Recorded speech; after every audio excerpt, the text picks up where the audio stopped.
Ready? Okay. Good afternoon. I want to welcome all of you. This is the Dare County Board of Education meeting. We are meeting at First Flight High School. The time is probably 2:04 at this point, and today is July 20th, 2020. I want to welcome all of the folks who are joining us via audio. We appreciate you tuning in for this very important meeting. I also want to let you know who is attending this meeting. We are socially distanced in the Media Center at First Flight High School, and we have Dr. Farley with us. We have Ashley McBride, our tech director, and Johanna Parker. I'm looking around the room. Dr. Keith Parker. Maureen Welch is helping us with our technical hookups. Brian Shaw, the attorney, is with us. Sandy Kinzel, and board members Joe Tauber, Harvey Hess, David Twitty, Frank Hester, Margaret Lawler, Mary Lon Balance. We have our administrative assistant, Georgia Sellers, and this is B. Bass Knight. And we thank all of you for being here today. I also, before we get into the regular agenda, I'd like to thank all of the families and the educators who have given us a lot of feedback, a lot of input, as we have sent out surveys, as you have contacted all of us with emails and phone calls, to just let us know what's going on in your lives, and we do appreciate that. We value that. Each of us received all the information that you received from Dr. Farley in the vein of options and different things that are going on and results of the first survey. We will see the results of the second survey today. And this is our very first meeting of the full board to consider all of those options and to listen to what Dr. Farley and his team have to share with us today. So we really appreciate you being here for this discussion, and we are very hopeful that we can reach a decision today about the beginning of school, the reopening of school, because August 17th is just around the corner.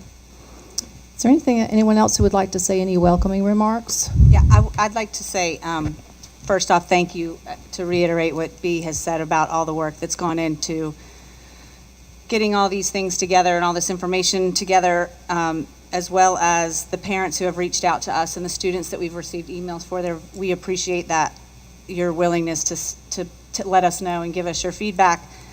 I just want to mention, I received a phone call on my way up here today from a gentleman that indicated the board had already made a decision.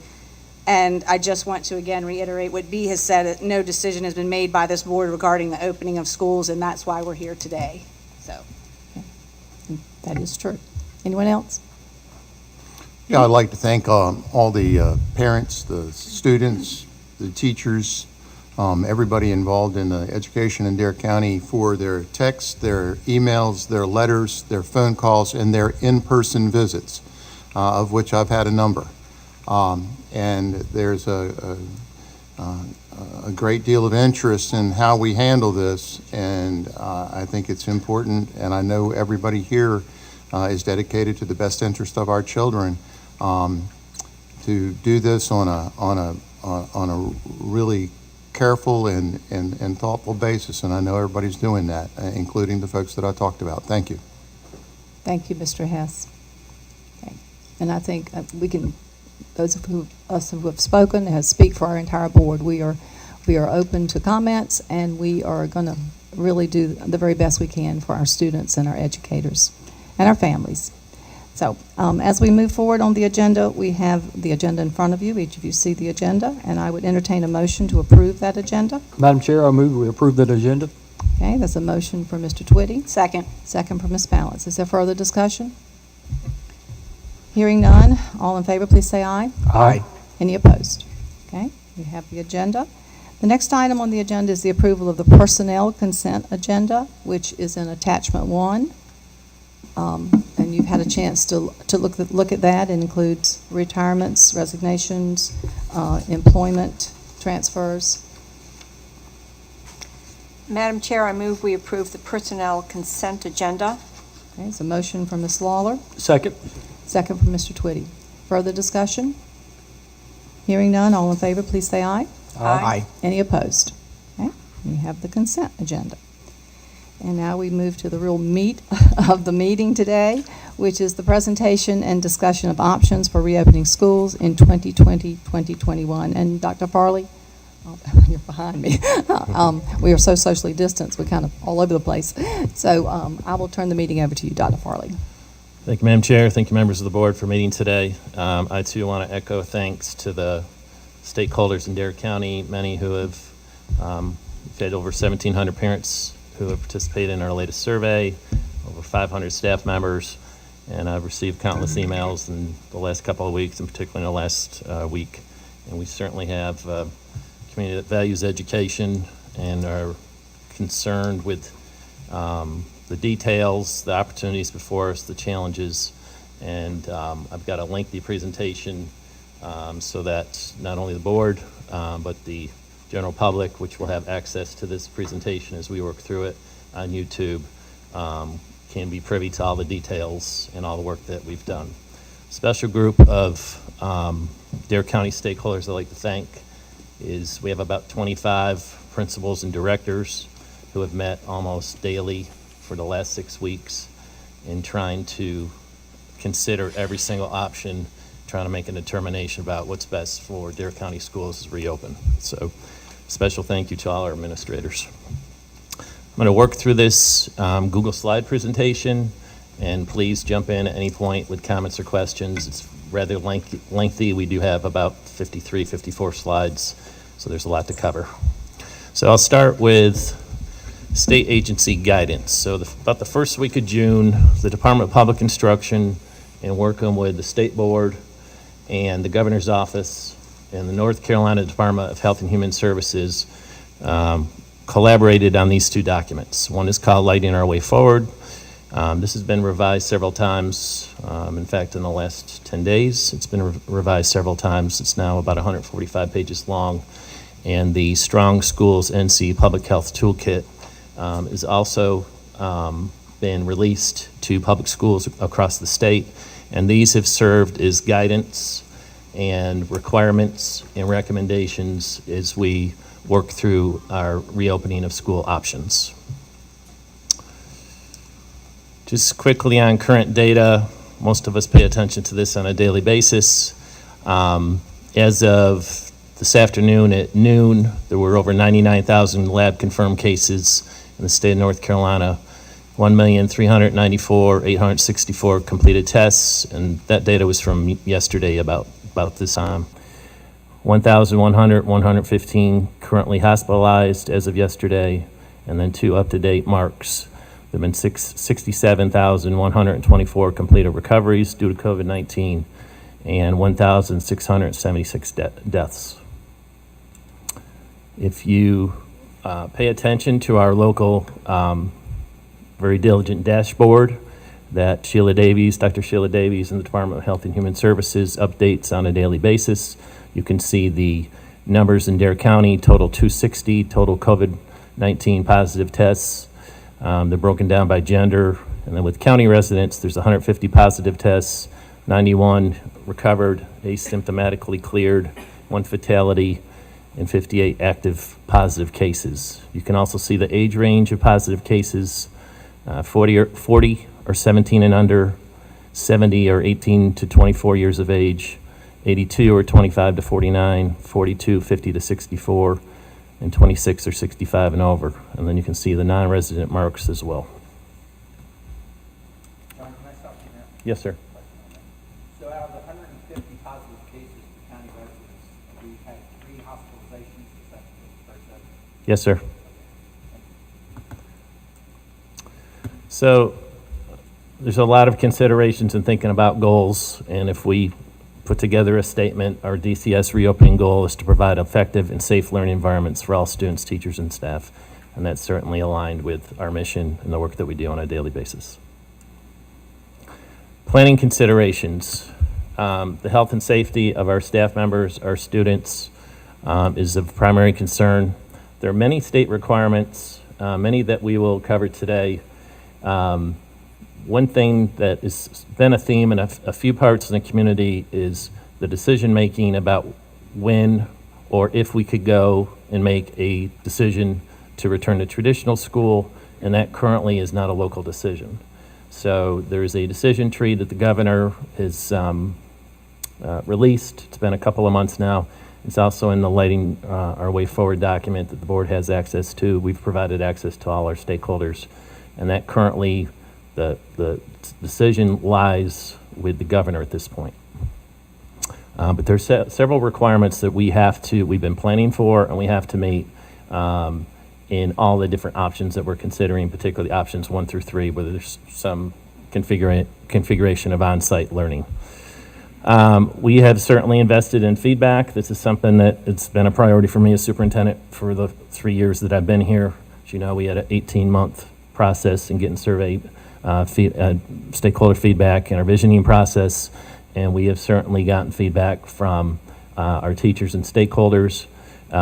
We have framed in a few spots having some conversation about surveys. And surveys is a really good way for us to get a pulse of where stakeholders fall on different topics. It's not necessarily a voting mechanism where the highest vote necessarily always is the direction that we go, whether that's making decisions about small initiatives or a very important decision that needs to be made today. But it does provide our stakeholders a voice. And so we've been invested in that, and we have had now 2 rounds of surveys, as you're aware of, and we'll go through the results today. And we also informally get a lot of feedback from our teachers, and we have spent a significant amount of time working with Dr. Davies in the health department as we start to plan ahead for decisions around positive tests and quarantining and so on and so forth. We have to anticipate scenarios. So I always tell our administrators one of our primary jobs is to be problem solvers. And so when we anticipate scenarios, particularly around staffing, we've had to talk through scenarios. What if a certain number of staff members were to test positive or had to be quarantined, and what is the impact on the instructional program? If there's a scenario where there are a significant number of kids who had direct access to someone who is tested positive, what are the impacts on the number of students that we would serve? The possibility of an example, if a bus driver was tested positive for COVID-19, it's very likely all the students on that bus would have to be quarantined for 2 weeks. Or if a classroom teacher had a positive case, and we would make these decisions hand in hand with the health department, but we may have to go in and quarantine 22 kids. Or if it's the physical education teacher or an enrichment teacher who might serve 65 kids on a particular day, and they have been tested positive, it's possible that we may have to quarantine large numbers of children. We also have to, so we've tried to work through scenarios when we get to staffing to play the what if game. What if there's a certain number of staff members who are quarantined? What if there's a certain number of staff members, which there will be, who have identified as at risk for COVID-19 and do not or cannot come into the workplace? One of our outcomes following today, regardless of the option that the board decides to pursue, is we have to come up with a process and work with our board attorney who we've spoken to several times, where staff have to self-identify for being at risk for COVID. Informally, about 35 staff members just in the latest survey have self-identified anonymously, for what that's worth. It doesn't mean that that's an exhaustive list, and that's only 50% of our staff members who are participating in the survey. Ms. Bounce? What's, just out of curiosity, what's the average age of the employees in our? Good question. So Ms. Kinzel has done some research on that because we were trying to determine how many potential, based upon risk categories, employees may be at risk based on age. Ms. Kinzel?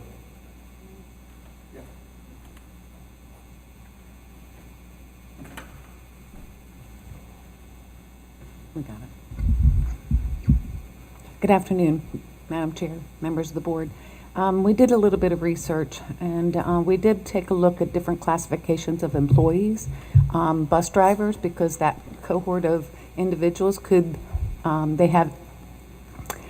contact, direct contact, as Dr. Farley said, and so looking at the age groups there. We broke it down essentially by the age groups that were identified on the dashboard through our COVID reporting here in Dare County. As was noticed on that dashboard, the largest demographic in that group that are currently testing positive fall within the age range of 25 to 49. When you look at our bus drivers between 25 and 49, that currently is about 10% of our bus driver population. Within the classified staff, we're looking at office staff, maintenance workers, custodians, teacher assistants. We have about 367 staff members in that group.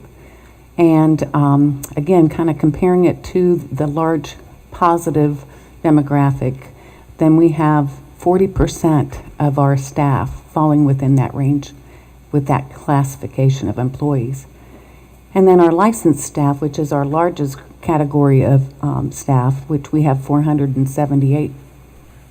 Those licensed staff members include administrators, teachers, and other certified support staff members. In the 25 to 49 age range, we have 62, almost 63% of our staff. So while we're not trying to correlate that if you're in that age range, you can expect to test positive in Dare County, but the chances are much higher that we're going to face positive cases of our staff members and potentially at great numbers. And that is definitely going to impact how we are going to be able to come back to school and how we'd be able to maintain staffing once we do return. Even at, because you'd have to find, I mean, there's potentially, like, you've got 30% of your staff you got to come up with subs for. That's correct. The substitutes are a concern in the latest FAQs. So I've sent out 2 FAQs in the last 3 days. One was to parents, I believe, on Friday, with about 25 responses to common questions. And then this morning I released about a 30-question response to staff who are asking, what about substitutes? We are concerned about a higher need for substitutes with less substitute availability.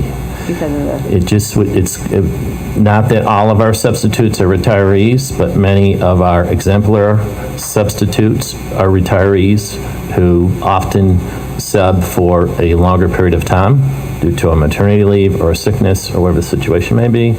And because they are if they're a retiree, it's likely that they're in an age range where they are more at risk for COVID-19. So that is a concern. Another concern is we talk about anticipate scenarios is there's a possibility, and just trying to plan for all options, if there was a particular school with a case or 3 or 4 or 5 cases, fear factor may enter with staff who may not want to return to the building. Then how are we staffing?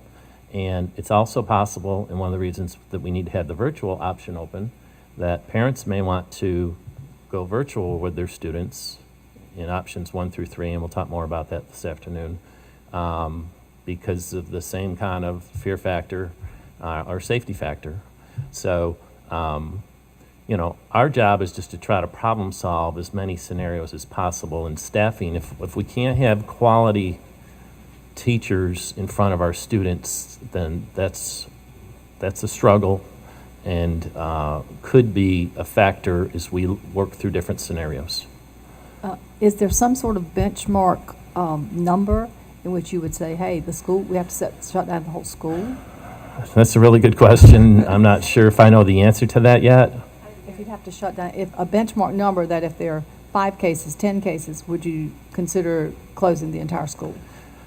Right, so that's a really good question. So what I can say right now is we're looking at trying to create a decision tree matrix. We've not had one that has come from the state. So an example, do X number of cases equate to certain steps for closure? Okay, what we know for sure is that if there was a case in a particular school tomorrow, that we would go in and deep cleanse the school. And we have the ability, based upon our training and access to tools, to go in and deep cleanse a school within 24 to 48 hours. In that scenario, if we were in school tomorrow and we had to close, then we would go remote in that school for whatever that period of time is. We have seen a couple of matrices from other, how'd I do on that, Sandy?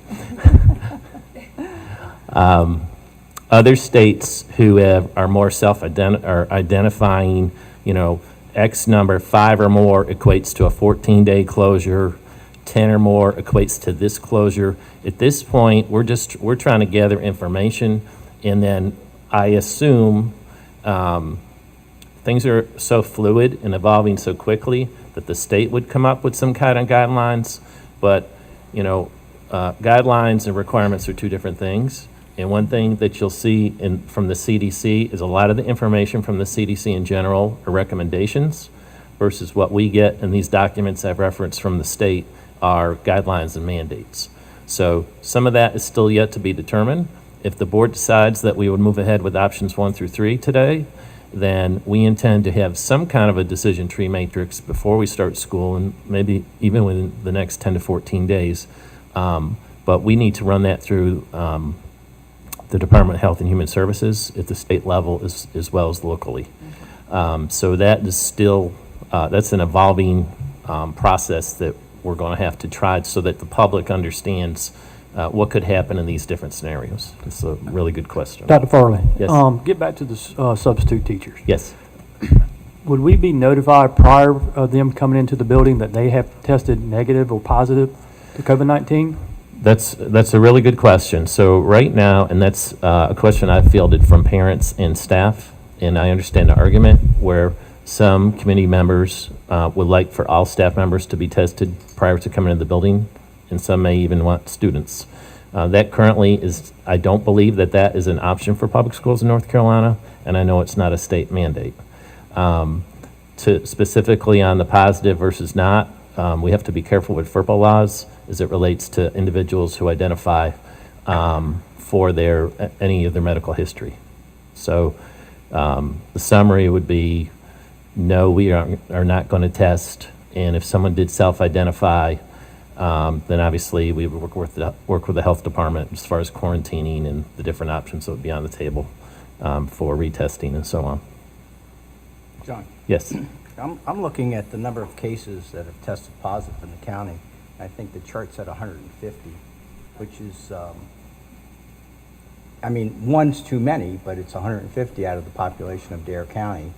And I'm also looking at percentages of teachers and classified and other people in that group that Sandy mentioned. And I'm saying with precautions, which I'm thinking we're likely to take to include social distancing and masking, that would help the,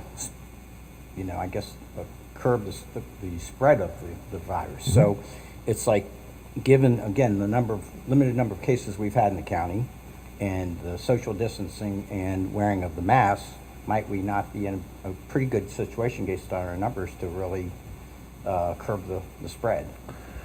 Well, I can't speak to, I don't have a crystal ball on numbers. What I'm trying to do is provide every detail and let the public know that we are trying to plan for every scenario possible. The research demonstrates that when people wear masks and they socially distance and they follow all the hygiene behaviors, washing their hands, doing it again, sanitizing areas that they're working in and around, that it mitigates.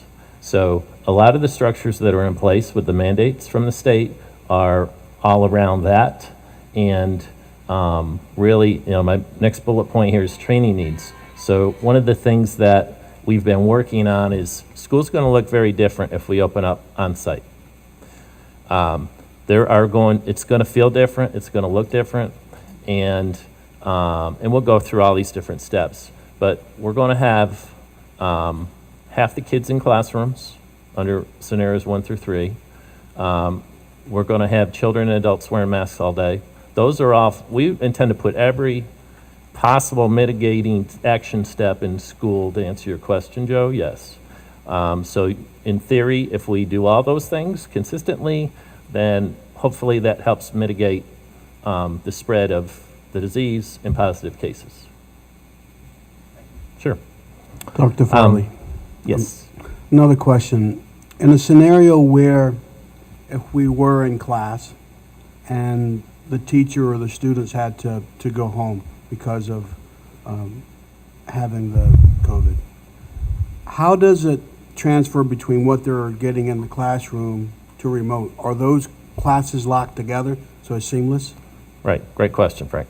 So if a student under any of the, well, every scenario is different, but in general, if a student is in class and has to be quarantined for 14 days, that student is going to fall into what we're calling remote. And I know there's been a little bit confusion about remote and virtual.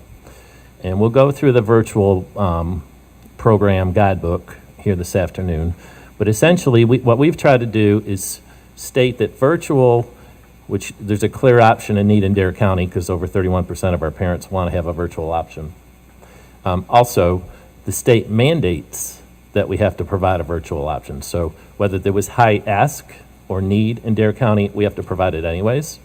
In Frank's example, the student would go into remote learning, much like or similar to the process between March and May, where they would work with their classroom teacher in remote learning experiences. Now, obviously, that is difficult to do synchronous teaching during that time, or to give that student one-on-one attention for a short period of time, which in this case could be 2 weeks. So we are working through the mechanism of, if I'm Mrs. Smith and I have 22 children and 2 are being quarantined, I'm serving 12 a day, and 2 are being quarantined for 14 weeks, then that classroom teacher is going to have the responsibility to also provide remote learning opportunities. Now, they could videotape in advance. There's multiple ways that we could deliver instruction. They could have access in one of our platforms. One of the things that we're looking at is to invest in the Canvas platform, because one of the things, and we'll talk about this today, that we want to do that's different from March to May is have more accountability and a more rigorous curriculum going into the fall, whether we're remote or virtual. And the Canvas program allows us to track when students are in the platform and actively working. So the answer to your question is, under remote, that student would work directly being facilitated by their typical classroom teacher, or teachers if they're at the middle or high school level. It's tricky. So just briefly on training. So we have a need really to retrain students and staff whenever we come back in on site about, here's what school looks like. I get on a school bus, I have to have a face covering. I only can have 1 student sitting in a seat unless it's a family member, then there's an exception, so 2 siblings could sit together. When I get off the bus, I have to get in a long line to do a health screening. There's a 3-question question that has to be asked every single day, either of a student who's capable of answering the question or their parent, and a temperature check. Same thing for staff. We are trying to work on electronic means or apps where we could track those 3 questions each day, so that it's not so much of an arduous process where I'm standing there with a clipboard and Mrs. Smith pulls up in a car and I'm asking her the 3 questions. So we're trying to design some ways that parents could actually sign off on that app on a daily basis, but it does have to be done. This is a mandate from the state. There also is some districts, although I've not heard of too many, but districts could actually do temperature checks at the bus stop. And the workaround to not do that is to have an attestation where a parent would attest that, no, my child's not getting on a bus with a fever or has not been exposed to someone with COVID-19, and so on and so forth. And there's a process for that. We're also working with our attorneys on an electronic delivery of that. We're in favor of the temperature checks at the schoolhouse as opposed to the bus, because of it would really hold up the flow of traffic across the entire county. And when Lord knows we've got enough traffic issues in the morning as it is now.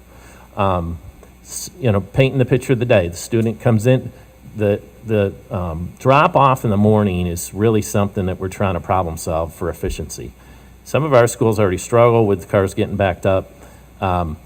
When we have to do all these health screenings and all of these temperature checks, we're trying to figure out a path where we can still be efficient in the morning. And so we're going to have to redesign all of our drop-off times and staggered times. And so we are working on that currently. Also in training, we've got to train students and teachers. And here's how we enter the school building to grab a bag breakfast and take it to my classroom, because we cannot be in cafeterias unless we're socially distanced. And in Dare County, the size of our cafeterias, we may be able to have one class socially distanced in a cafeteria versus maybe the 300 who come in for breakfast. Here's how I transition down hallways. Here's what it looks like in restrooms. You have to move at a much slower pace in restrooms so that we are socially distanced. So we have got a heavy dose of training that needs to happen with teachers, with staff, and with our parents in our community. So there's multiple planes of training that need to take place. And then the last part of planning considerations, which I come back to health and safety, and then how effective can we be in the different modes of delivery of instruction and the different options we're considering. So back to the initial release from Governor Cooper and the 4 agencies I mentioned earlier. On June 8th, they released the Strong Schools North Carolina Public Health Toolkit, and this is where the 3 reopening plans initially developed. Plan A is pretty close to traditional school or that concept. Plan B at the time was very adamant about 50% density was a term they used, or 50% capacity of students. And then Plan C was remote only. And this has evolved a little bit, particularly with the decision by the governor last week. So in reopening Plan A, minimal social distancing, this is the least restrictive plan, with social distancing required only where individuals may congregate, such as hallways, reception areas, cafeterias, restrooms, and locker rooms. Ladies and gentlemen, this is very difficult to do even in a building with 50% of your students in it, let alone if all the students were to return. School facilities are open. All students may be in school at the same time. Again, concerns how we would social distance. Traditional instruction with preparation for blended learning in case there was a decision to move to what was Plan B or Plan C. Reopening Plan B is moderate social distancing, more restrictive. School facilities are open, but socially distancing is required. Limit density of people in school facilities to no more than 50% capacity. Enhanced health protocols, blended learning for all. And then reopening Plan C is where everyone is in remote. So, Plan B options from the state. And when we sent out our first survey, that came directly from the state. We had not committed, because the governor had not made a decision, are we going to Plan B or not, in our first survey. And so we offered the 3 state options that we felt were the most viable, and we rolled out instantly half day, where half the student body goes from, say, 8 to 11:30, and the other half goes from 12 to 3 o'clock.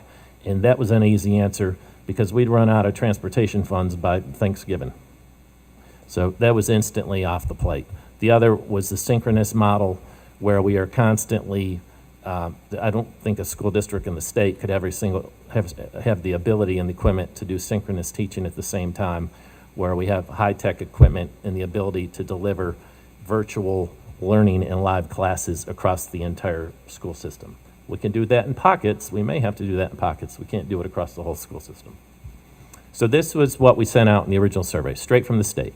And this particular option, option 1, and there's some confusion. If I was writing the plan, not playing Monday morning quarterback, but I wouldn't have said Plan A, option 1, people got confused with Plan A versus option A, and so on and so forth. So some of it's in the vernacular. But this was under the guise of elementary and middle go all day, K-8, and you use your high school facilities to spread kids out. and then 9-12 is remote. And then in option 2, at all grade spans, students could be divided into different cohorts where essentially they're going 2 days a week, and this is similar to Dare County option 2. Half the students might go on Monday and Tuesday, half Thursday and Friday, and remote could be a deep cleansing day in the facility and/or planning and/or remediation. And then option 3, at all grade levels, K-12, students could be divided into different cohorts, attending different weeks of on-site and off-site. So in this case, half the kids might be in school a week while the other half are remote, and then you flip-flop, weeks 1, 3, 5, 2, 4, 6. So we sent this out, and this is DCS Survey 1, and again, at this point in time, the governor had not made a decision. So survey results, this is from staff. So on the July 6th survey, 514 staff members responded. This is about 51% of Dare County staff. We have about 1,000 employees.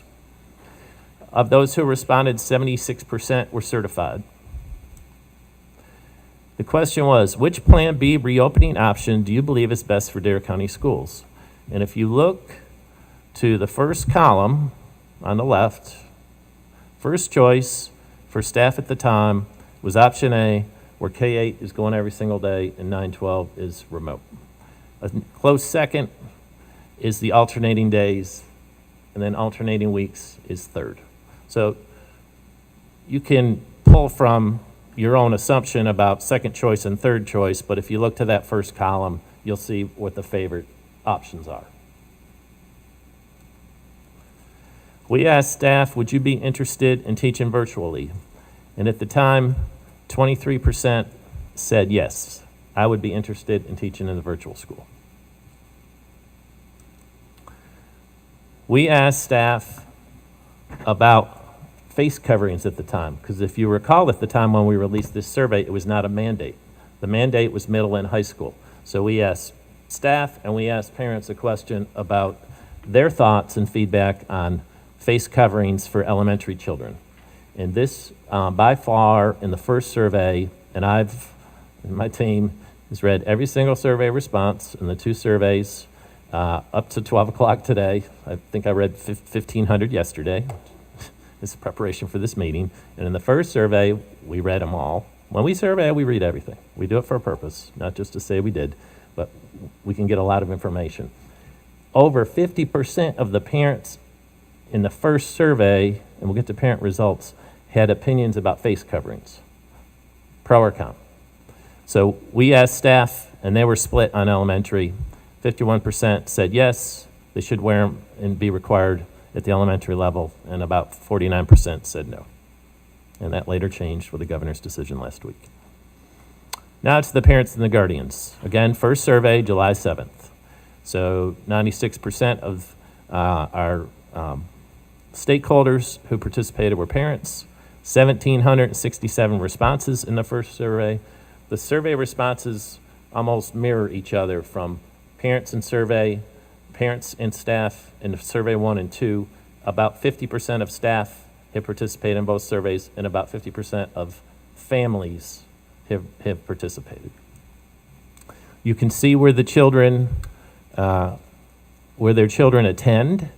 So this is widespread, but it gives you an idea. Obviously, at your bigger schools where you have more students who attend, you've got higher numbers of involvement in the process, but it gives you a pretty good idea.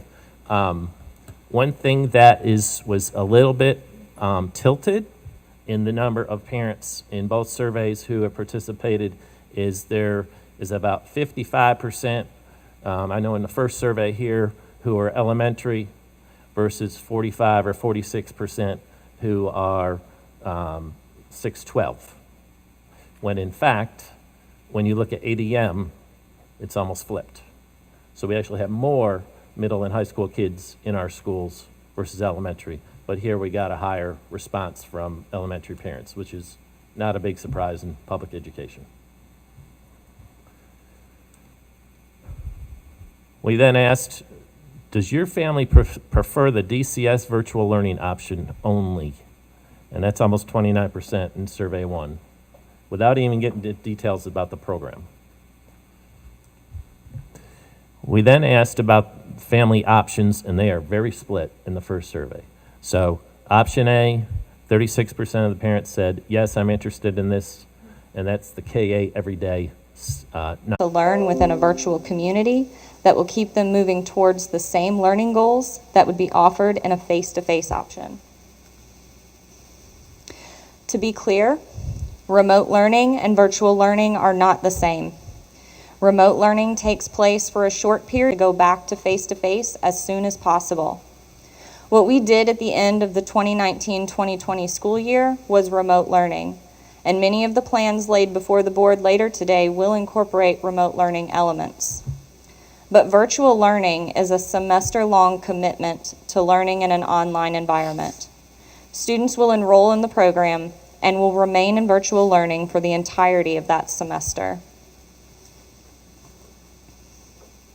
Here's a chart explaining how selecting virtual learning could impact the child under any possible reopening options. If option 1, 2, or 3 is chosen, virtual learning students would not attend any face-to-face instruction. If option 4 or 5 is chosen, we would hold off on having families register until the district moved into option 1, 2, or 3, or we moved into Plan A. But in option 4, the virtual decision will rest on, if the board chose option 4, what is the timeline to go into remote? If it's short term, 4 weeks, 6 weeks, then we would still open up virtually. We would staff for it. We would have that option available for the entire semester. If the board opted, say, to open remotely for the first 9 weeks or a marking period, first quarter, then we would not have a need to open virtually. Everyone would be on remote.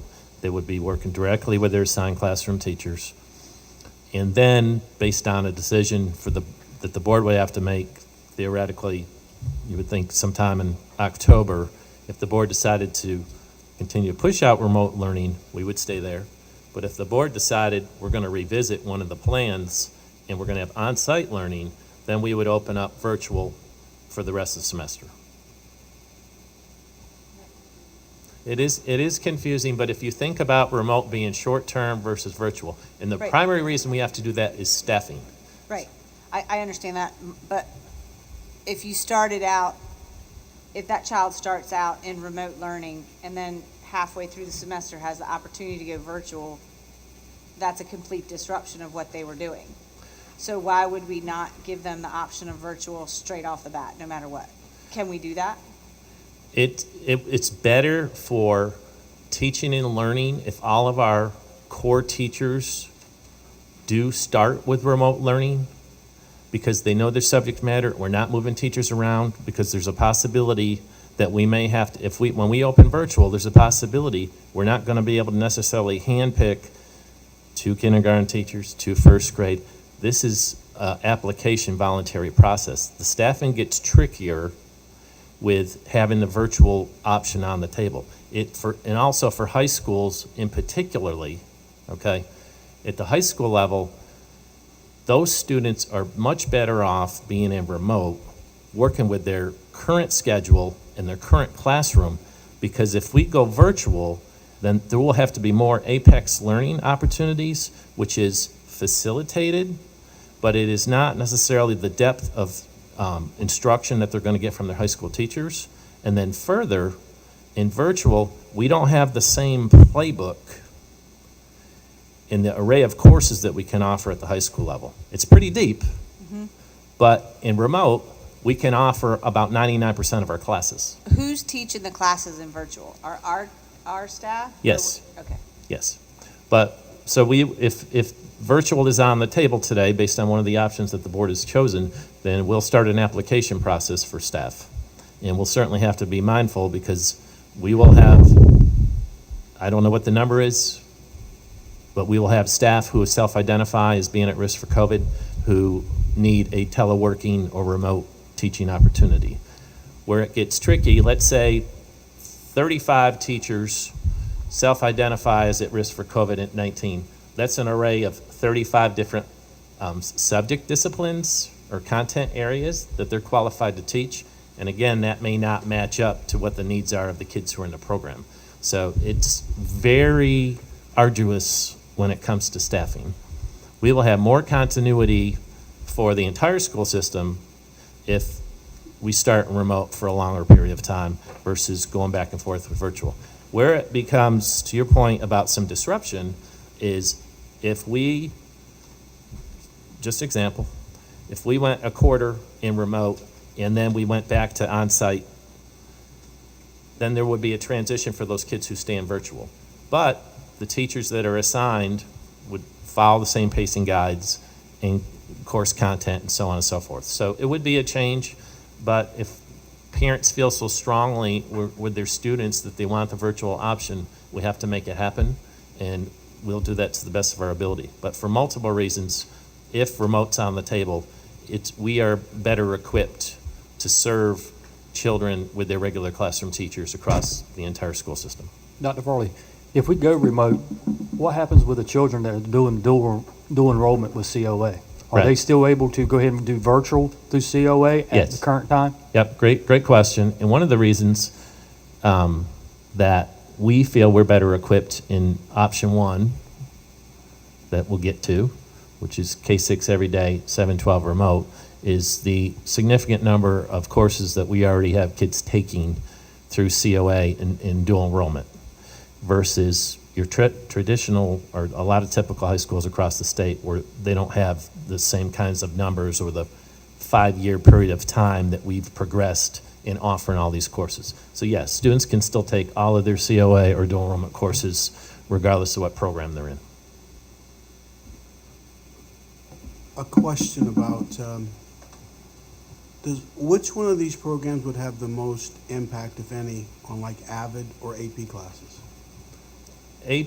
So Avid face-to-face delivery is the most advantageous way to meet the tenets of the Avid program.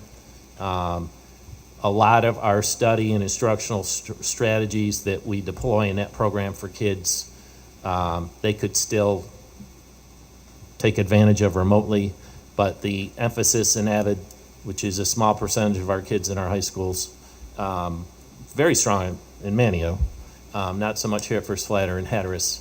That's more of a face-to-face value. And in AP, it's much more advantageous for us to go remote versus virtual. But we can offer those AP courses in both directions. I have a question. Just to clarify the difference between remote and virtual, just say hypothetically we start remote. Hmm? What you are saying is that if we then go back to the kids coming back to school, this is more seamless because they will stay with the same teacher? Yes. Okay, Yep. good. Yep. But if parents are uncomfortable with sending their children back to the face-and-face option, that's where the virtual option would come into play. Okay. And the board down the line could determine, at any point in time, we've said, we feel like for continuity, it makes sense to offer in virtual in a semester with the concept of revisiting this for second semester, maybe come Thanksgiving or so, maybe November. Okay, I'm just a little confused on this with, so if we open in remote and then we decide at some point to go back face-to-face, and the parents who don't want to send their kids back face-to-face, well, there'll be some days that if we go to the 2-day option, there will still be remote, correct? Right. But if- there will also be the option then for virtual at that point. Yes, so in that scenario, Uh-huh, where someone's remote and then their parents want them to come back into one of these plans, right. then that's where we would try to ramp up the synchronous teaching, which we can't do across the entire school system, but we may be able to do it in certain classes, particularly math, which it's much easier to learn math when you've got someone in front of you or on a screen. So that's when we would look to see what synchronous classes do we have to offer versus that option of just going virtual. And how will remote look different than it not look the same as it did in the spring? What, will there be more accountability, more, the attendance will be taken, things of Yes. that nature? If you remember that our hands were kind of tied. The state didn't let us count grades and things like Right. that. Like, I that remember it was a state requirement. It was Right. not our decision. I know that, but will the state allow us to do that Yes. if we Yes. open and remote? And in fact, we are getting guidance from the state later this week about how we can take attendance, like what the requirements are if we're remote or virtual, what we can do to make sure that students are there or not there. So we will have more attendance abilities. Yes, so the program will be more rigorous, okay? And part of what you're going to see today is, Dr. McBride's going through this plan, is our teachers have asked for this. We surveyed teachers once remote closed, what worked with the remote, what are challenges. We did the same with parents. For a lot of our staff, particularly at the middle and high school level, they asked for more accountability. And a lot of our parents, everyone had a vast array of experiences. For the most part, most of our feedback was positive. But we do know that was kind of in an emergency mode. This just came up on us. Thankfully, we're very prepared. But if remote or virtual virtual will be an option. If remote is an option, then we intend to have the same high criteria that we have, which you're going to see today with virtual, which is mandatory attendance, more grades that are being collected. We've got guidance we're providing teachers on tests, so on and so forth. So it will not look the same as it did last spring. It will be a more ramped up, rigorous program. Thank you. Which actually brings us to the next slide of, There we go. Could have waited. so then, if what we saw last semester was remote learning, what will virtual learning look like? Well, as we've been planning for our virtual learning option, we've looked at not only best practices in providing quality online learning environments, we've also looked at the feedback that Dare County Schools received from the remote learning survey that was sent out to parents and guardians at the end of last school year. A continuing theme in the feedback from our Dare County parents was the idea that parents and students needed additional training around how to use applications that students are required to utilize to complete activities or turn in assignments. In response to this, we've opted to ensure that we're utilizing some age-appropriate applications for all students. For example, the virtual learning option will place 6th through 12th grade students in Canvas, 3rd through 5th grade students in Google Classroom, and kindergarten through 2nd grade students on Seesaw. These platforms will serve as our learning management systems. Choosing to stick with a specific vetted resource such as these will allow Dare County to provide very specific training and resources to teachers, students, and parents. Because one of the problems we had was some teachers were using Google Classroom, some were using Seesaw, Class Dojo, and then they had very different ways that they could sign in. So my technical team had a hard time when a parent would call in and say, I can't sign my child into Seesaw. But we had to contact the teacher and figure out what their sign-in process was. So if we go something similar across the district, then we're able to better create training resources that can then be pushed out district-wide. So, families can expect that the first week they will get training on how to log in and use all applications they will work with in their virtual course. We will also plan to provide additional resources and grade-level appropriate lessons around digital safety, digital citizenship, and academic integrity. Even with these resources and trainings available, students and parents will get information about how to request additional support from virtual learning staff and the IT department as the year progresses. I have one question about training. How do you plan to provide the training to the parents? Well, there's a number of different ways that we can do it, and of course it would just depend on if we're going remote learning or if we're going to a complete virtual option. We can create videos. So, like I said, unlike last time where we had teachers who were using several different learning management systems, several different applications, what we can do is if everybody's using Canvas and I have rostered them on the back end in Canvas, then I know exactly how to do a video to show them if you click on this button and then you have this and your login information will be sent from your teacher. Or we can do a general mail out to students or parents that say, here's your login information for Canvas. Then we've streamlined the training. as opposed to what we were having to do was while teachers were trying to figure out how to move all of their instruction online, they were also trying to teach everybody how to log into all of their stuff. So if we can take on that burden and have all those trainings done ahead of time, then we could put it on the website. We can send it out in newsletters and all of that fun stuff. So on a typical week, students will have access to that week's learning tasks no later than Monday morning. These tasks may include, but are not limited to, scheduled live sessions, which could be whole class meetings, small group meetings, or even personalized one-to-one meetings with the teacher. Pre-recorded video lessons, readings, assignments, assessments, class discussion questions, and the list goes on. Providing students the information for the whole week, no later than Monday morning, allows for flexibility in when and at what pace they work on many of their assignments. Yet, to ensure academic rigor, meet state attendance requirements, and provide a true virtual learning experience that engages students in a community of learners, we will be using a combination of student activity data, appearances in live sessions, and assignment completion to take daily attendance. And so one question that we have already been asked multiple times is, will my student be sitting in front of the computer screen for 6 or more hours straight in a very rigid schedule? Because that can be pretty scary for a kindergartner to sit in front of a computer screen for 6 hours. The answer is no. While we are asking for daily interaction, and we will schedule live sessions, the intention is to balance activities that are scheduled with activities that are flexible. We do not intend to lock a child to a computer screen all day, but we do know the value of live interaction and social learning activities.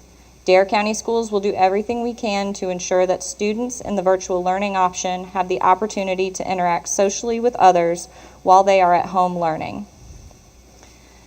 Another common question that we've been getting is, will my child be assigned a teacher from his or her traditionally assigned school? The teachers assigned to teach in the virtual learning option will be based on multiple factors, but the number of students who enroll in virtual learning from each school will be the most impactful when it comes to whether we have the ability to assign students to a teacher who works in their home school. Once we've enrolled students and asked teachers to apply to teach in the virtual option, we're going to do the best we can to pair students with teachers from their home school. So while there's no way that we can provide a guarantee, we will strive to do the absolute best that we can. The grades that are earned while a student is enrolled in the virtual learning option will be treated the same as if they were enrolled in traditional face-to-face schooling. This means that grades will be recorded for assignments provided in virtual learning. The overall course grades will become a part of the student's overall GPA and recorded in their official transcript. Also, students who attend virtual learning are eligible for class rankings in their traditional high school. Students who are enrolled in virtual learning will still receive updates from their traditionally assigned schools. So it's not like we're going to unenroll a Manio High School student from Manio High School and then enroll them in virtual school. They'll still be officially a student at their traditional school. If it's determined that it's safe to move forward with student organizational meetings and/or athletics, any student who's enrolled in virtual learning will be eligible to participate in their traditionally assigned school's extracurricular programs. As a Dare County student, anyone who opts to participate in virtual learning will still be able to check out the technology that they need to participate in this online environment. When families enroll their child, they will answer questions about their needs for technology. Anyone who requests a device for virtual learning will be sent information about when and where these can be signed out. Families also have an email address and telephone number to contact IT support if they have any technical issues while they're off campus. And then with this option, we'd be able to enroll any student who's eligible to attend Dare County schools. Our intention is to send out registration information according to your guidance today on Tuesday, July 21st, and we would close formal registration on September 21st. Again, completely hinged on what you guys end up deciding today. Anybody who misses the deadline would just let me know, and we would work on trying to get them enrolled to the best of our ability because we have to worry about staffing numbers. Our intention is to provide an option for parents and students to continue to engage in Dare County Schools' learning community. We understand that every family has his or her own needs, and we want to make sure that we are offering everyone a chance to have access to a quality educational experience, even if they're not ready to send their children to our physical buildings. At this time, I'll open up to any additional questions. I have a question. Thinking of elementary school, so you would enroll in virtual learning for the whole semester. And if we are back in face-to-face, or if we're in face-to-face learning, those students would come back into their home school. How will they be placed in classes? I mean, like it's, well, classes were given out, every fifth grade teacher gets a list of students for the year. So if, say we go back, say we start in remote and we go to, after the first 9 weeks, we go to face-to-face. These children will still be in virtual because you have to commit for a semester. Say there are 10 fifth graders. Would they just be divided among homeroom teachers when Most they come likely. back to school? And it would also depend on what our staffing patterns all looked like. Yeah. And your staffing patterns for virtual, if they're, say in an elementary school, there are 30 children, they range from kindergarten through fifth grade, and the staff is high school teacher. Or, not that they couldn't teach that, but it's just kind of mind-boggling to me to think of matching up all of that. We've pulled the licensure information on all of our teachers, and so we would staff, to the very best of our ability, teachers who were actually licensed in those areas. Okay. Right, so, we intend to have core teachers who are going to be teaching every single child. Again, it depends Right. upon registration and so on, but we want to have a phys ed teacher teaching English too. Where it gets tricky, and one of the things we'll go through next after Dr. McBride's portion is looking at how far can we stretch certified staff. You know, and so in your scenario, Ms. Bass Knight, it's possible that we may have to have a teacher who's teaching a combination. So a kindergarten teacher might also be teaching first grade. Or we may have an elementary teacher who's teaching fourth and fifth grades virtually, which you actually virtually could do because you could break it up into different sections of time in their schedule to deliver. So that part is, that's workable and certainly something that we could achieve. Where it gets murky are in those situations if we lose staff to quarantine or COVID-19 positives. The other thing, just frankly, I am concerned about over the next year or two is I think that we're going to see the number of teachers across the state and across the country who are eligible to retire will retire. And that's an outcome of the pandemic. It may not necessarily hamper us present day, but I think that's something that public schools will be dealing with over the next 18 months.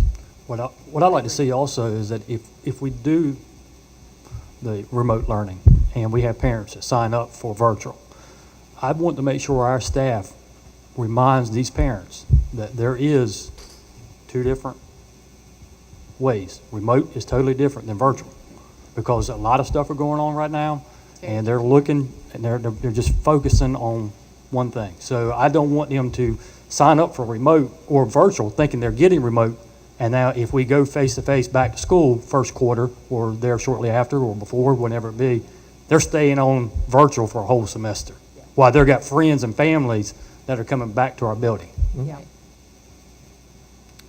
Right, so I mean, it depends upon the scenario, the options that the board chooses. Where we start keeping score could be, if we're remote for a period of time, whatever that may be, and there's no virtual school, then the scorecards will be this teacher to that teacher, okay? Where it gets to your situation where folks are concerned, I'm hearing this is the experience, because Dare County Schools is remote for 4 weeks, and this is the experience in virtual. We're trying to not necessarily mirror, but pretty close mirror the standards of you've got to get your assignments out on Monday for the week. These are the expectations for grading. These are the expectations for attendance. We've talked about a default number of 3 times with live face-to-face delivery minimum, and again, it depends upon the level. More at the elementary level, maybe less at the high school level. Depends on subject matter, depends upon the level. But what we're trying to do is to have consistent standards in both modes of delivery. Where it could sway is, let's say we open in one of the plans, options 1 through 3, there is face-to-face delivery and there's a virtual school. And then the example where a student is in direct contact and has to be quarantined for 14 days. Then that will be different because they may be doing some kind of synchronous teaching with their typical classroom teacher versus what the virtual option is. But that's just a small snapshot of maybe a 2-week period of time versus what you experience in a whole semester. So the key for us is, the way to think about this, remote is short-term, virtual is a long-term commitment, and we're trying to have the same kinds of standards for both and really ramp up so that every single teacher knows what the expectations are for grading and the platforms. The platform shift with Canvas is critical because everyone will be working off the same platform, and we also have an ability to track when students are online. In a lot of our portals or programs, March through May, we didn't have that ability. Now we have the tracking mechanism, which is not the be-all and end-all, but it adds to accountability. And I guess where I was also coming from, if I'm remembering right, when the state came out with the new school calendar, with the teacher workdays, they put in there virtual, not remote. That's the word they're using for those 5 teacher workdays. And the governor has since announced that those 5 days, that's no longer a concern, because if you recall, when they adopted that calendar, and we've talked about it a little bit informally, they said that the first 5 days cannot be remote instruction. Right. And now that's been waived, so that's not a concern. Okay. John, I'm trying to figure out the goal of these options here. In other words, we make a decision today as a board, and what are we looking for in terms of, are we looking to reduce the number of COVID cases in the county, in the school system? And you know, what decision-making power do we have to go from, let's say, remote or virtual back to school? I mean, are we looking for no cases at all? Are we looking for 5 cases? I mean, I'm not a scientist, Joe, so Right. my job needs to be to assess the requirements from the state of North Carolina. Understood. And how we can best educate students under those conditions. So, you know, it would not be, it's not my job to try to predict, you know, obviously we want to have no cases. Right. And we want to have uninterrupted learning. I'm not in a position, and it's not my role to predict numbers or percentages. Mine is to look at all of the different options that we have available and how we can best serve students in impact teaching and learning and keep in the health and safety of all of our stakeholders to the best of our ability. So when we get deeper into the presentations, you'll see the 5 options, and what I've laid out for the board is here are the opportunities in that option, and here are the challenges in that option. And then it's upon the board, with the vast array of information that you've got, to determine the best path. I think one of the keys is, I've talked about different scenarios, is it is in our best interest, regardless of the decision today. We are in a position where we have to be very flexible to possibly have to make drastic changes with staffing and modes of delivery instruction rapidly. So it's possible that if the board decided, just as an example, board voted to start option 1, and we've got all these kids coming to school, and then there's some cases that have broken out, then at some point we may have to say, now we're moving to remote. So the consistency that anything that is not taking place in schools, whether you want to call it virtual or remote, is what we're trying to achieve. And, you know, our end goal is to educate kids to the best of our ability. I can't, and nor can I can't get into the prediction business of cases. I just put the data up there because boards of education across the state are reflecting on where we are with rising numbers in North Carolina. I'm just trying to provide facts and let the public know and the Board of Education know that we've been working night and day trying to anticipate every scenario that we may encounter, and then how we can adapt to provide the best teaching and learning environment for all our kids. And let me say I appreciate you and your staff's efforts in this behalf. Thank you. Appreciate it. Are you getting ready to go through this page by page? No, I wasn't going to go through it page by page, but if you have questions I do have about a that, question. okay. Do you want to do that first? No, I just switched back to his Oh, gotcha. presentation Okay. to prep for. So, for those of you at home, we have this virtual learning guidebook that is very well done. It's made, it makes it very clear of those expectations. I'm very impressed. What I would like to hear a little bit more about, or explain a little bit more, is two things. One is the dual immersion program, what that looks like under virtual. Sorry for that question, but it needs to happen. And second is, what does it look like for kids with students with disabilities? What does virtual look like for that? Okay. Johanna, you want to jump in? We're going to let Johanna do the DLI. All right, so with the immersion program, thankfully, we had parent information sessions virtually for every school last week. We scheduled those when we thought July 1 would be when the decision was made. So I got to talk to pretty much all the immersion parents the day after the governor made a choice, which was a lot of fun, but thankfully, we were able to go over exactly how it would look. So if a parent decided that has a child in the immersion program that they wanted to do virtual, they can do that. Obviously, it's called language immersion, and language immersion is best done in person in the classroom.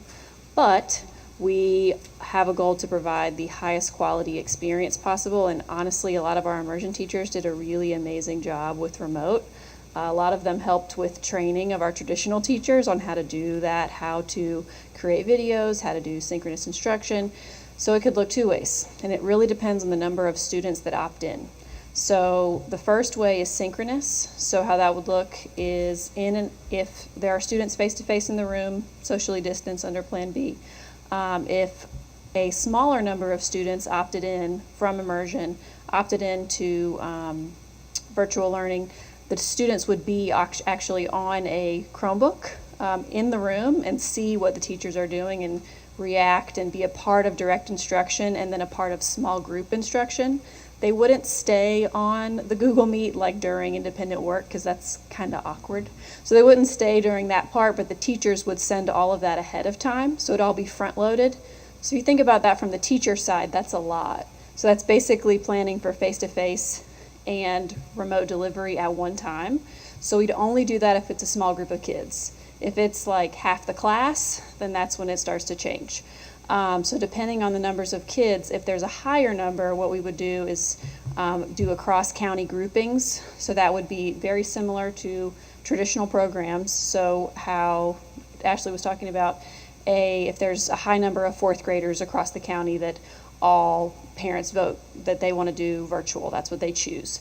Then we would figure out where they came from, pull a fourth grade teacher, and that teacher would instruct a group of students. We'd have to do that for immersion if it was a large number of kids, because asking our teachers to immerse virtually and in person at one time is a lot, and we don't want to do that to them. So it really just depends on numbers, but we are confident that we can do either one very successfully. Sandy can jump in. Ms. Kinsel? Yes. To your question about students that have special needs or have IEPs, this option would be available to them. An IEP is an individualized education plan, and so how this would work in the virtual environment would have to be something that we would encourage parents to talk with their school administrators, even talk with Dr. Roberts, to be able to see what's needed. And we would adjust to meet the needs of the IEP. Not all circumstances, and even for students in the general education program, will a virtual learning program be the best fit for them. So we encourage people to consult and ask questions of us so that we can help parents make the best decision for their child. But a student that has an IEP is certainly eligible to enroll in the virtual learning option. And we will work to provide any services that are needed through virtual platforms, small groups, and making modifications as needed.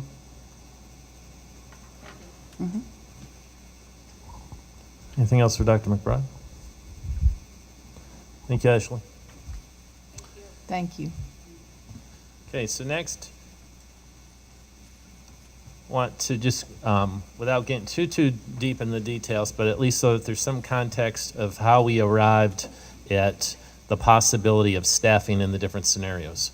So in this next slide, you will see, as an example, we took every single, we're in this room, with all of our administrators, and we went school by school and looking at how many students. So if you look to the left-hand side of the slide, we took the ADM as of April, in this case, Manual Elementary School, where there was 662 kids. In order to meet, at that time, the Plan B requirements with 50% capacity, we got down to 407 students. We then took 20% because we knew that there was at least 30% of the parents who wanted virtual. And so we just ballparked how many students at 20% we would lose to virtual. And the 50% capacity comes from we actually went into every single blueprint in the building. This is a sample to see how many kids that we could get in with 12 desks in a classroom. So the standard is 12 desks in a 1,000 square foot classroom. So that's where that 407 comes from. You don't have to divide that ADM necessarily in half. And it's also based upon, there's a building capacity, which our veteran board members probably know. When we make decisions about transfers, we have a number that comes from the Department of Public Instruction on the building capacity overall, how many kids that you could put into a building. And then we use that sometimes to make decisions, like First Flight High School right now is over their building capacity, in granting transfers or not, okay? We took the higher number of the building capacity, and that's where that 407 came from, okay? So it's not exact math. So in this case, if 20% of the kids in Manual Elementary School went virtual, that's 133 kids. Off of that 662 is 529, and then we subtracted at 50% capacity from 407, and we'd have to serve 122 kids elsewhere. So in that scenario, we may have to push 122 fifth graders into Manual Middle School. To take it further, how would we staff? So if you look at the right-hand side, and this is true work, so apologies, it's not all drawn up in numbers, but I wanted to give it an example of the detail that we've gone into. In kindergarten in April, there was 109 kids. If you took 20%, and we know these don't come in exact numbers, but ballparking, 20% of the kindergartners, we'd lose 22 kids, hypothetically, which would give us 87 kids that we'd have to serve. And then we did this for first, second, third, fourth, and fifth. Not only did we run at 20%, we also ran at 10% and 30%, so high and low. Then, you can't see this too clearly, but on the end, there's the number of kids, and then we got into how many current kindergarten teachers do we have to serve those 87 kids, okay? So in this case, we can put 12 kids in a classroom, divide 12 and 87, and then we came up with different numbers of the staff that we needed to make up the difference. So I believe we needed 8 classrooms. I need to start wearing glasses. We had enough kids where we needed 8 classroom teachers. In the Manio example, we had 5 kindergarten teachers. So that's where looking at the licensure of staff members in your building comes into place. So an example, there are some Title I resource teachers at Manio who are elementary teachers. We may have to take 1 or 2 of them in this scenario to put in with kindergarten in order to serve all those kids. The other thing that we have looked at is a lot of times in kindergarten and first grade where we have teacher assistants, we could put them into a rotation where they may be in a small group of kids for 30 minutes on an online program, practice session, so on and so forth, different scenarios in order to spread the staff out. But this is a perfect example of how short that we could come up even just in this K-5 scenario, okay? So that's the level of detail, school by school. We did this in every single school, trying to see how far we could stretch staff. One interesting takeaway from this exercise was we actually have a significant number of middle school teachers in the district who are elementary certified, which we would need to stretch in the K-6 option 1 scenario. And we also have a significant number of high school teachers who are middle school certified that we may have to push down depending upon options on the table. Can I ask you one quick question? And Yes. this is going back to the surveys, just since you brought up the teachers. Of the teachers that were surveyed, do we know how many were elementary, how many were middle, how We many did were not high? break that down, no. Okay. That was just a curiosity. Okay. And this, so what's also important, not only, and then we actually walked into an empty classroom in a couple of schools and measured 6 feet, putting desks apart from each other, and came up with a standard of 12. Now, I mentioned this in one of the emails I sent out to the community. I think it was the parent FAQ. But there are some districts who are stretching that, and we're sticking by our standard because we put our eyes on it. And in a 1,000-foot square classroom, we're going to put 12 desks and not try to cram 16 or 18 in and put kids in some kind of a situation where they're not socially distanced. So that may go on in some places, but we're holding the standard in 12. If you're in, say, an auditorium, much bigger facility, we could obviously have higher numbers and socially distanced. So it depends upon the classroom. But for the most part, most of our core classrooms in Dare County schools, that's the mark. John, Yes. once you did this at every school, how many teachers would be needed? So, good question. We ran through like 5 to 7 different scenarios. What we came up with in the K-8 scenario was we would need at least 5 to 7 additional teachers at every single elementary school in order to pull that off. Healthy, in-school teachers.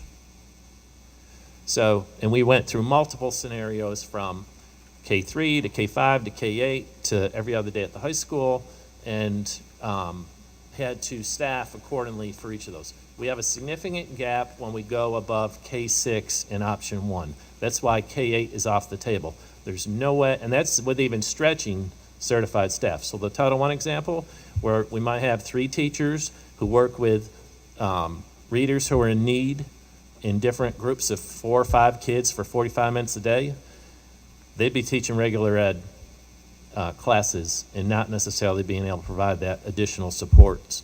That's an example, okay? And we do have a lot of staff who are, like I mentioned a few moments ago, multi-certified, but it's difficult, and there's no way we could go above K-6 every day. Another thing to point out with this drawing is, I don't think you see it here with some of this chicken scratch, but one of the exercises, true exercises we also had to do here is when we have, let's say in option 1 where we may have 300 kids coming into Many Elementary School the first day of school, it would be highly advantageous for us to have multiple locations or kiosks where we could do temperature checks. And so we've tried to study our buildings to see, is there another point of entry? Where it gets tricky is that we have to have quarantine rooms. So the front of every school is going to have a specific room that we've marked quarantine, and that's solely for anyone who's quarantined who comes in. So let's say a kid has 102 temperature. We've got our staff with PPEs. They're supervising that student until that parent comes to pick them up, and that's all that that room is used for.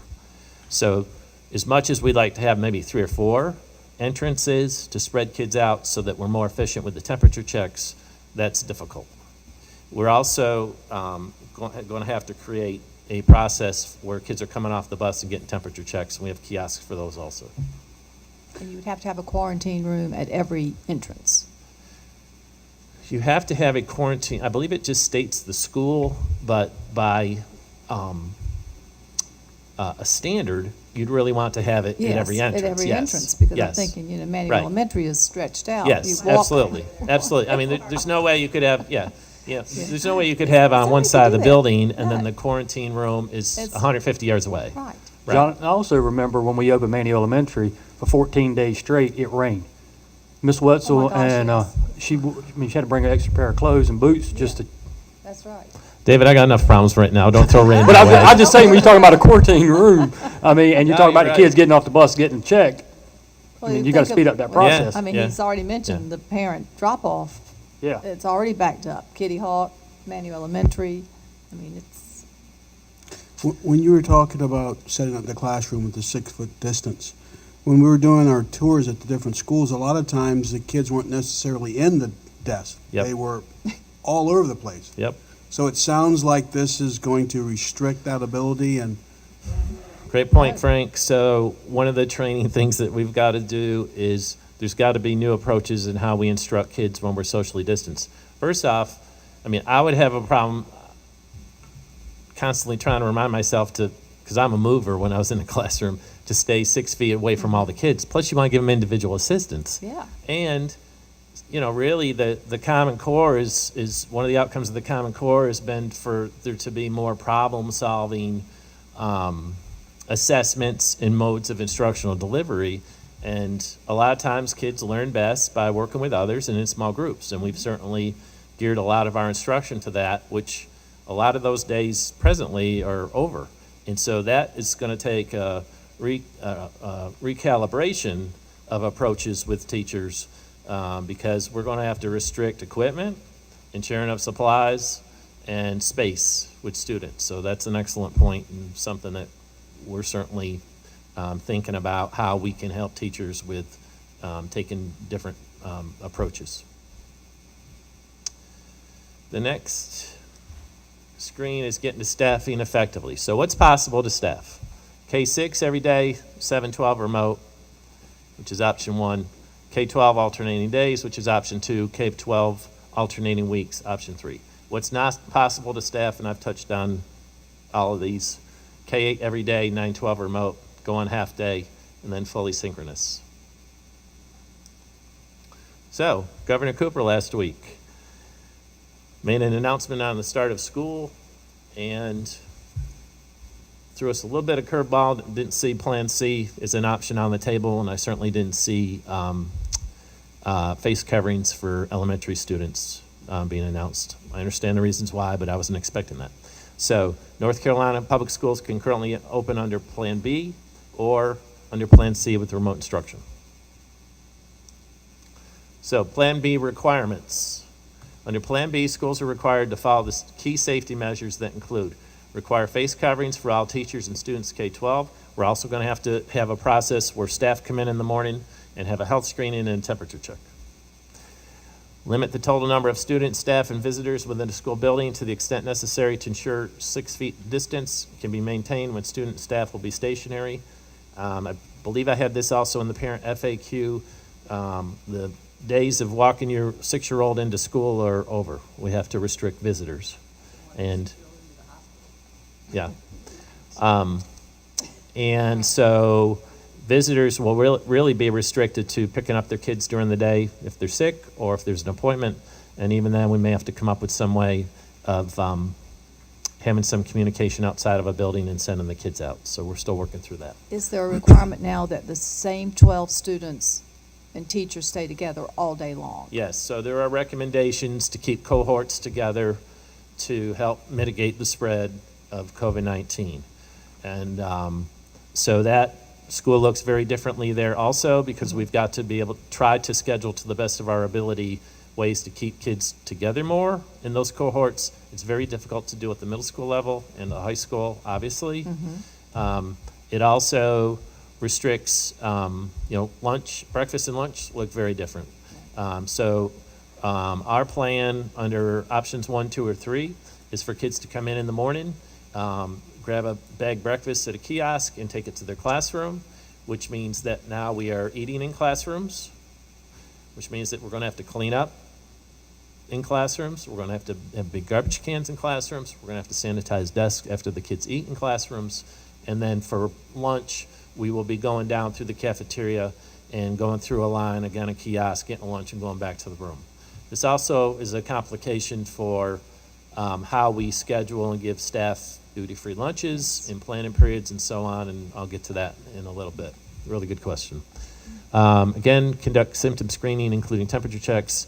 We have to establish a process and dedicated space for people who are ill to isolate and have transportation plans for all students, or for ill students, excuse me. Plan B requirements also clean and disinfect high-touch surfaces in the school and transportation vehicles regularly.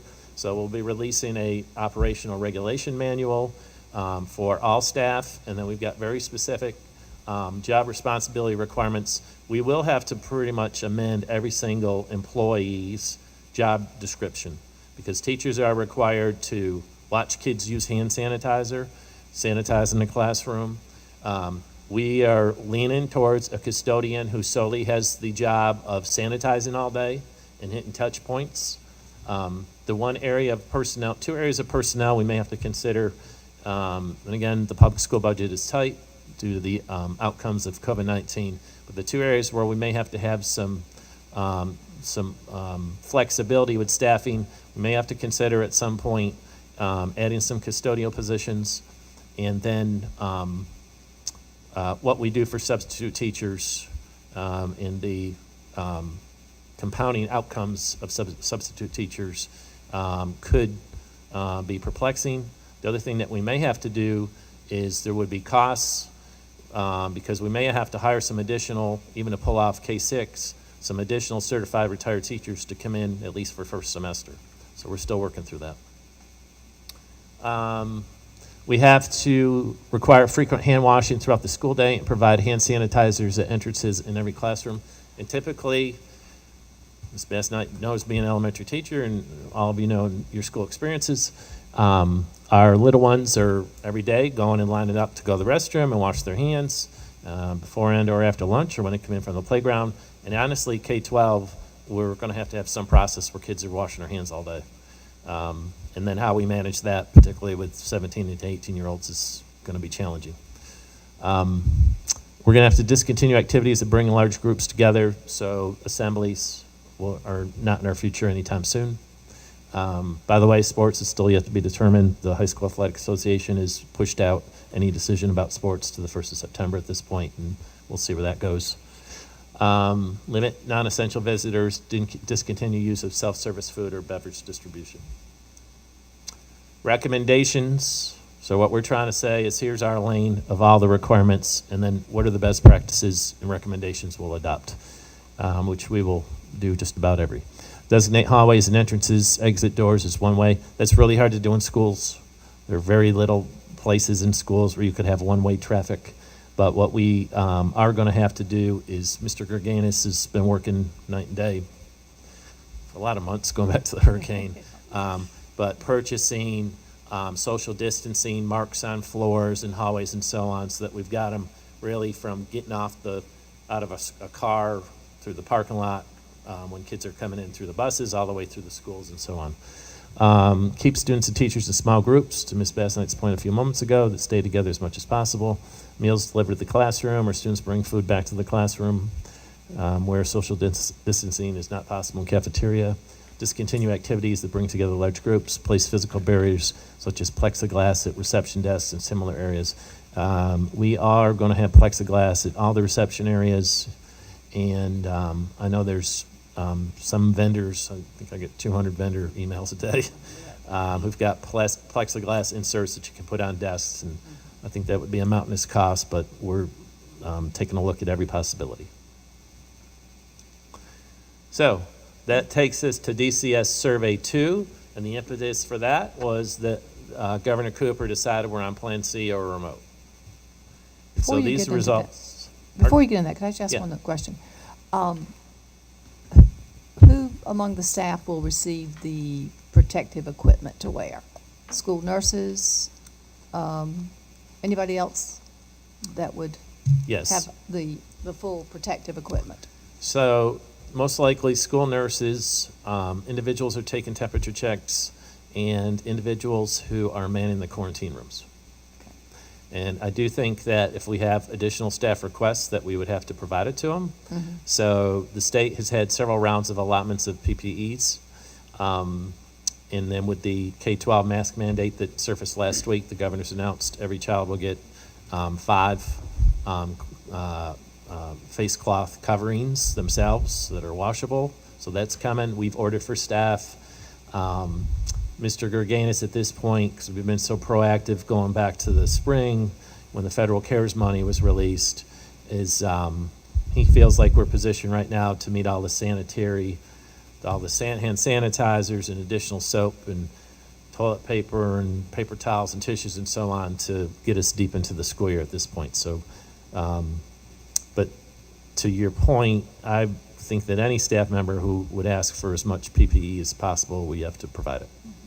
So Dr. Farley, if we go back to opening school, we will still be able to get our school nurses and resource officers at the elementary level? As far as I know. Good question, because our school nurses were stretched very thin. Yes. When the cases were upticking in there come spring. Have we lost our resource officers? No. They just do, they do patrolling during the summertime when school's not in, but I'm just, with the high numbers with the county level, I don't know how we would operate our school without, especially a school nurse, being available to us. Agreed, and we need more than ever, and we can honestly, there's some indications, and talking to our attorney, Richard Schwartz, the other day, that there might be some funding that comes to support some additional health providers, school social workers, counselors. So that's unofficial for the 600 people listening to this. But we've got some indication we might get some additional funding. But yes, really good question about nurses. And the nurses won't be able to necessarily even take temperatures because they're going to have to be manned in schools. Right. And then the other thing that's relative to SROs, the best places in most of our buildings to have a quarantine room is the SRO's office. Yeah. Because they're right near the front door. But then we've got audio equipment in there that we got to access, and our video equipment and so on and so forth. So, so the survey, and this was updated at noon when we closed today for parents and staff. So staff, July 15th survey results, 474 staff members participated, 77% were certified, similar to numbers to survey 1. So here's the key takeaway from staff. Which reopening option do you think is best for Dare County schools? And their first choice is to be remote for the entire semester. Their second choice is to be remote for option 4 or a specified period of time. Their third choice is option 2, which is the alternating days. And then their fourth choice is option 1, where K-6 goes every day and 7-12 is remote. Parents are in a much different place. So staff heavily leaning towards options 4 and 5. We asked, because in our initial staff survey, we asked a daycare question. And I know that health and safety of stakeholders is a big pillar here, and a high-quality instructional program. And then another big issue for the community, understandably, is daycare for parents and for staff. Many staff members in the initial survey were very concerned about daycare. How can I go and teach every day in these various options when my kid may be home? And then concerns about, if I have a K-6 kid who's going every day and I've got a 7-12 who's at home, how do I provide daycare options for that particular student? And so staff asked a lot of questions about daycare. We decided to ask them a more specific question. So staff were asked, under which options would you have a child care hardship for your school-aged children? Under option 1, where K-6 goes every day, 7-12 remote, 41% said they would. Under option 2, which is the 2 days a week option, 71% said that they would have daycare challenges. And then N.C.G.S hybrid option 3, 81% of the staff reported daycare concerns or challenges. And I'm fully aware of the daycare challenges for parents across our entire community. So to the parent responses, we had 1,644 responses, very similar to Survey 1. Thank you, parents, for participating. 96% were parents. We asked them, how many children do you have enrolled in DCS? 50% have one child. This is the breakdown of the 1,644 responses by school. Again, pretty similar in terms of overall number, and then you can see the vast distribution. We asked parents again, are you still interested in the virtual option? And we went from 29 to 31.5%. So interest is still strong and heavy there. And then we had the parents rank the DCS reopening option below in order of their family's preference. And you can see parents are kind of neck and neck with option 2, 2 days a week, edging out option 1, which is K6 every day, 7/12 remote. And then there's a fall off here, and then parents being on the other side. If you go down to the last graph, you'll see their last choice is remote for the entire semester.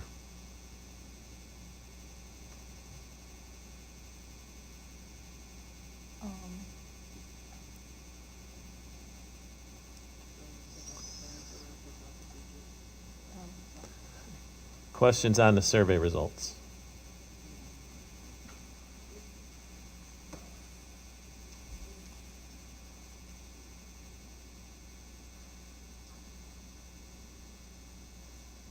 What's interesting on this screen is that first option by many is not preferred down here, and it's their 5th choice. So you've got a lot of parents who prefer option 1, which is K6 every day, 7/12. But then a lot of parents down here are choosing it as their last option. They're on the other side. Mm-hmm.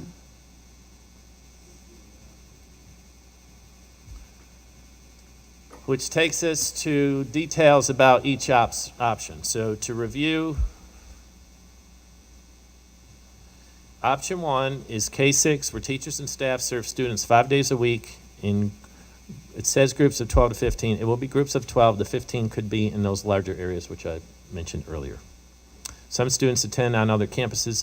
That is probably not likely, given the number of parents who are opting for virtual. But it's still possible that we may have to, in this option, have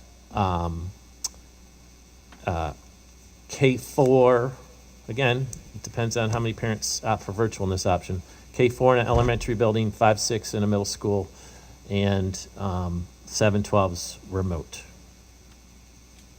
But probably not likely based on numbers. So we're relatively confident that K5 would stay in their own buildings, and we'd probably run just 6th grade schools in that K6 scenario.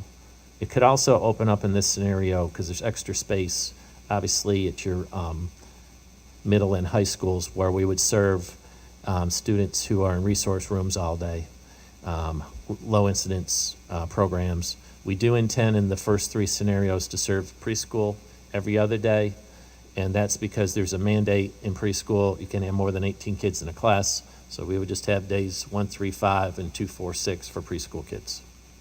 So self-contained kids would be being served every day because their learning needs are different. But in any case, you would need those additional teachers We would need the teachers. So in this scenario, yes, in this scenario, the first thing we would do is register all the parents who want the virtual option and hope that that's expedited because we have to staff it. And then we would see how many numbers that we've got in each school that are left, K6, and then how we would staff. We've gone through scenarios where we can do it. But until we get an actual registration, then that's going to drive. And so the likely scenario in this option, in K6 every day, is that we would have to take middle school teachers who might get pushed into the elementary school into most likely 5th grade, depending upon their experience. So The middle school principal would work with us in this example where is it best to take some of my sixth grade teachers and push them down into elementary? Or is it best to leave my sixth grade team alone and then I'll push my 7 and 8 down? We also could push up potentially middle school teachers who don't have that assignment, who might be qualified to, they could teach virtually. Or we also could potentially, based on scenarios and needs, push up a couple to the high school or push down to the high school. So it's all, this scenario is really predicated with staffing on how many parents would opt for virtual. One question about the virtual teachers. Do they stay virtual teachers the whole time, or could they get brought in for person-to-person training too? Good question. So depending upon the needs of the teacher, so we'll have a certain category who, because of COVID-19 risks, have to work from home. But we'll also have categories of teachers who don't necessarily have those risks, who actually could be in a building. So one concept could be, you know, we've got technology labs in every school in the district. We're not going to be able to use them because you can't have kids on keyboards all day because of sanitation or sanitizing efforts. We could place a virtual teacher or 2 or 3 in some of those settings where they're actually in the school, and that helps for planning and professional development. So it depends upon the teacher and their roles and responsibilities. We also may find some teachers who get, you know, if the virtual program extends beyond first semester, I prefer going back into, you know, conditions may change and I may want to opt back into face-to-face. We'll definitely have some who are going to say, I want to go virtual, and here are the reasons why for my medical provider providing documentation. So in these scenarios, registering for the virtual program is job one. John, I have a question.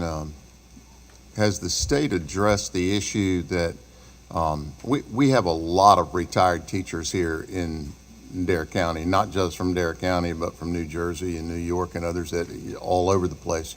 Have they addressed the fact that, for example, a retired teacher in North Carolina that's getting their retirement benefits or pensions might be brought back if needed? Have they given any exigencies on that where you know, relax that rule to say that we need more teachers in these situations, and where we've forbidden teachers to come back that are getting pensions, we'll waive that for the time being for this year or something like that? Have they addressed that? Yes, they've already done that. Okay. So Sandy, do you want to touch on that?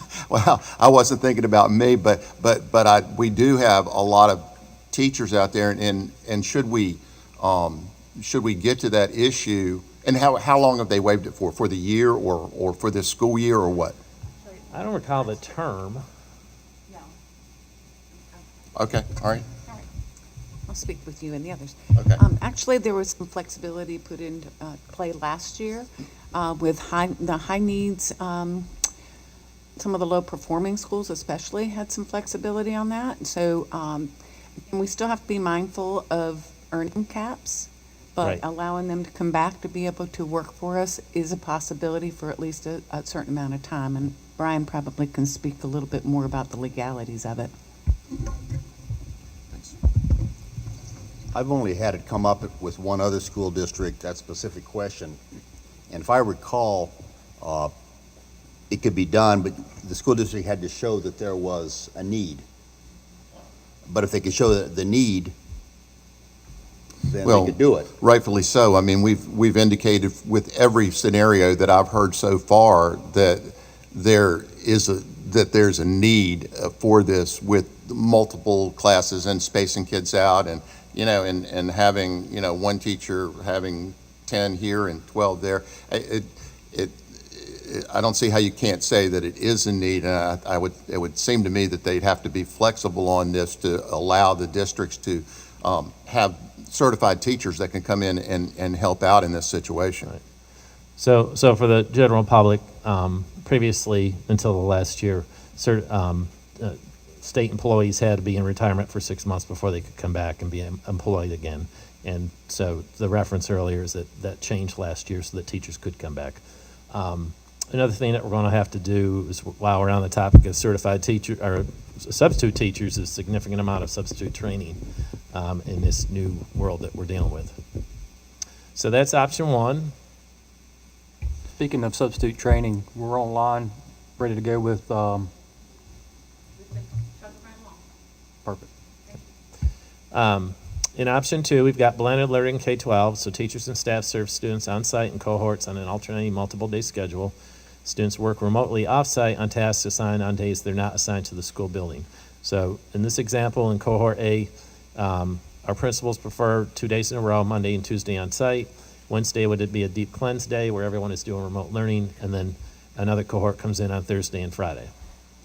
Remote learning could be enacted at any point in time due to local or state mandates or needs, and in this model, we're also offering the virtual school.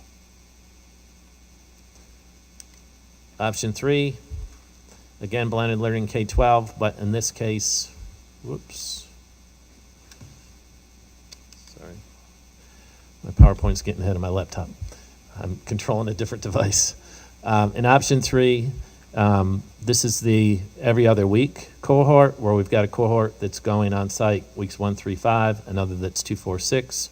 Remote learning can be enacted at any time, and then we've got the virtual school up and going. Option 4, remote learning, where the district would begin in remote instruction until a specified date. So just an example, could be 2 weeks, could be 4 weeks, could be the first 9 weeks. I know there's several districts across the state that have announced in the last week that they're moving to remote for 9 weeks. I expect that trend to continue. Families would have the option to remain remote virtual for the first semester. And then in this mode, if the board decided they wanted to pursue option 4, then at a later point in time, we would come back to say, at some point, the board would have to say, are we staying remote, or are we going to offer an on-site option? And then a determination could be made about options 1, 2, or 3.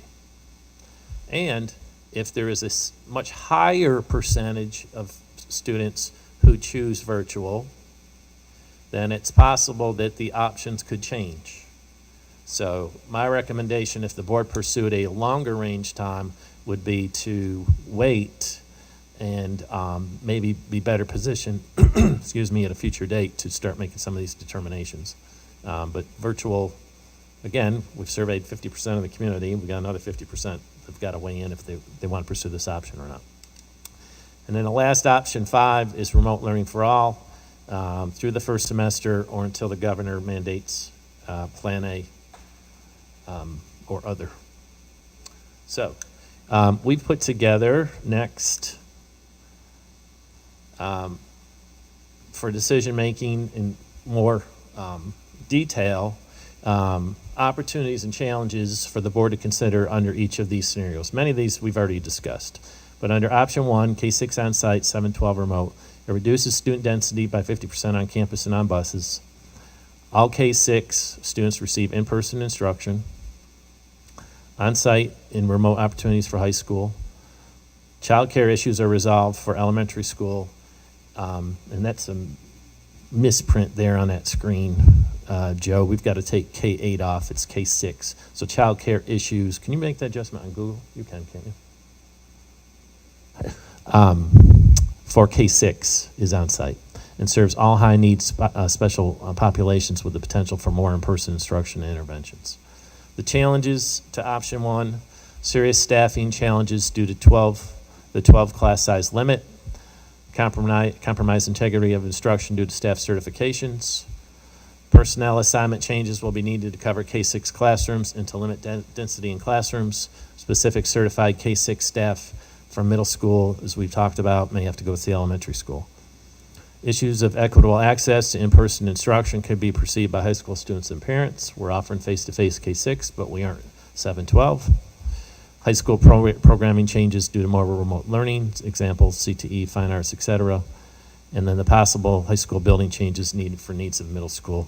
But that's less likely in this scenario. That really was off of scenarios where we may use high school buildings, but I don't see that happening.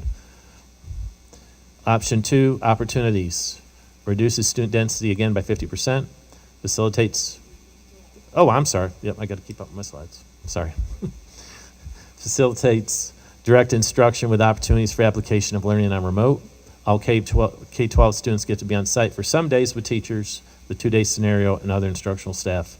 Remote days could be used for PLCs, parent meetings, and interventions for special pops. Example, EC, ESL, AIG. So that Wednesday, and we talked about Wednesday versus Friday. The advantage with Wednesday is the deep cleanse versus Friday with just planning. Challenges, communication issues with cohort and day may be confusing. Scheduling changes with ensuring families are in the same cohort group. Childcare hardship for remote days. Special consideration needed for staff with school-aged children. Time with program specialists could be extra challenging. K-12 on-site staff required to plan in person and remote activities for assigned students. Planning under almost every scenario outside of option 4 or 5 is very difficult for us to provide the planning opportunities that previously existed. Particularly options 1, 2, and 3 mean that we'll need more coverage in classrooms for breakfast and lunch in particular.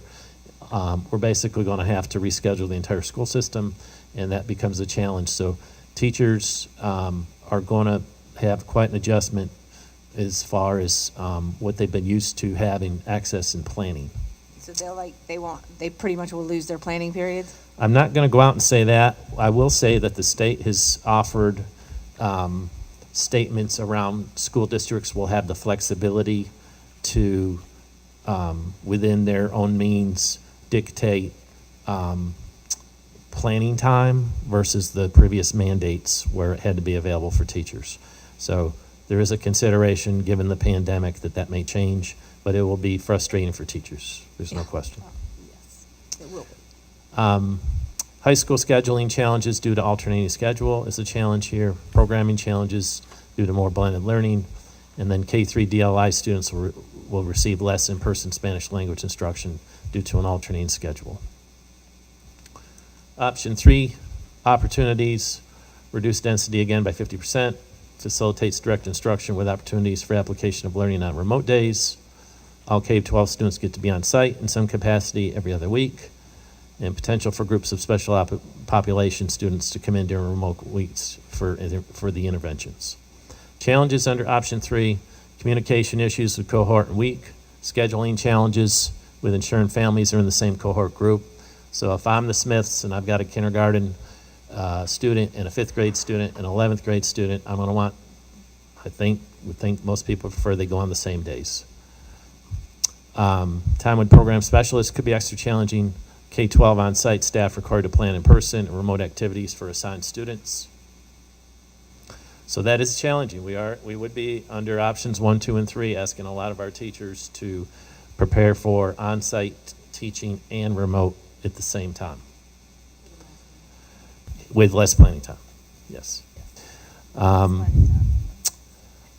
school scheduling challenges due to alternating schedule, program challenges due to more blended learning, and again, K-3 DLI students will receive less in person. Option 4, opportunities. Safest method for protecting the health of all stakeholders, particularly. Oh, I'm sorry. I keep doing that. Next time, Keith, I'm going live laptop. Yeah, he's back there chuckling. That way I'm on the same laptop. Option 4. Where there's open remotely for a temporary amount of time. Opportunity, safest method for protecting the health of all stakeholders, particularly for staff and students with underlying conditions. Consistent known plan for families and staff. Could get past the tourism season to see what that impact may be. More COVID-19 data for decision making. Not likely, but the potential for vaccine to be developed. And it aligns with CDC school closure findings.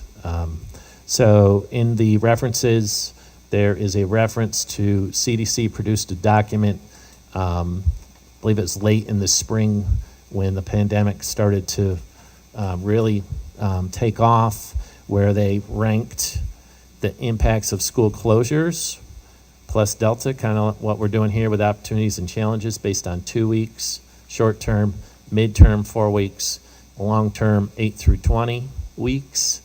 And again, it's guidance and recommendations, not mandates, but the Their research demonstrated at the time that the more impactful mitigation efforts would be in the longer period of time, which makes sense.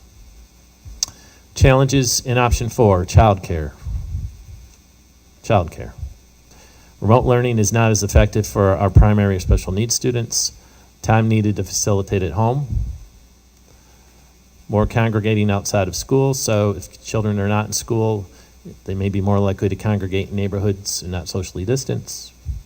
That came from the CDC. Economic impacts on families, particularly the cost of childcare or having to make concessions for work and being at home with my children. Relationship building, socialization, and social emotional learning is limited, and certainly the academic impacts, not for all kids necessarily, but the longer that we're out of school, the more of a long-term and short-term academic impact it could be. Option 5, these are similar. A couple of are a little bit different. Again, safest method because we're out the entire semester, for protecting the health of all stakeholders, particularly for staff, students with underlying conditions. Consistent known plan for everyone. Again, get past tourism season, more COVID-19 data, potential again for a vaccine, aligns with the CDC, and then it strengthens the high school delivery continuity so that we aren't moving from remote to virtual and the possibility of the typical array of course offerings versus downsizing somewhat to Apex. Challenges, childcare. Remote learning is not as effective for our primary or special needs students. Time needed to facilitate at home. More congregating again outside of school. Economic impact. Relationship building, socialization, and social emotional learning is limited. And again, the academic impacts.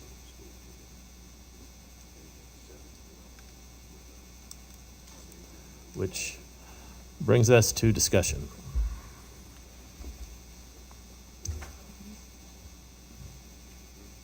Finish with that? Yes.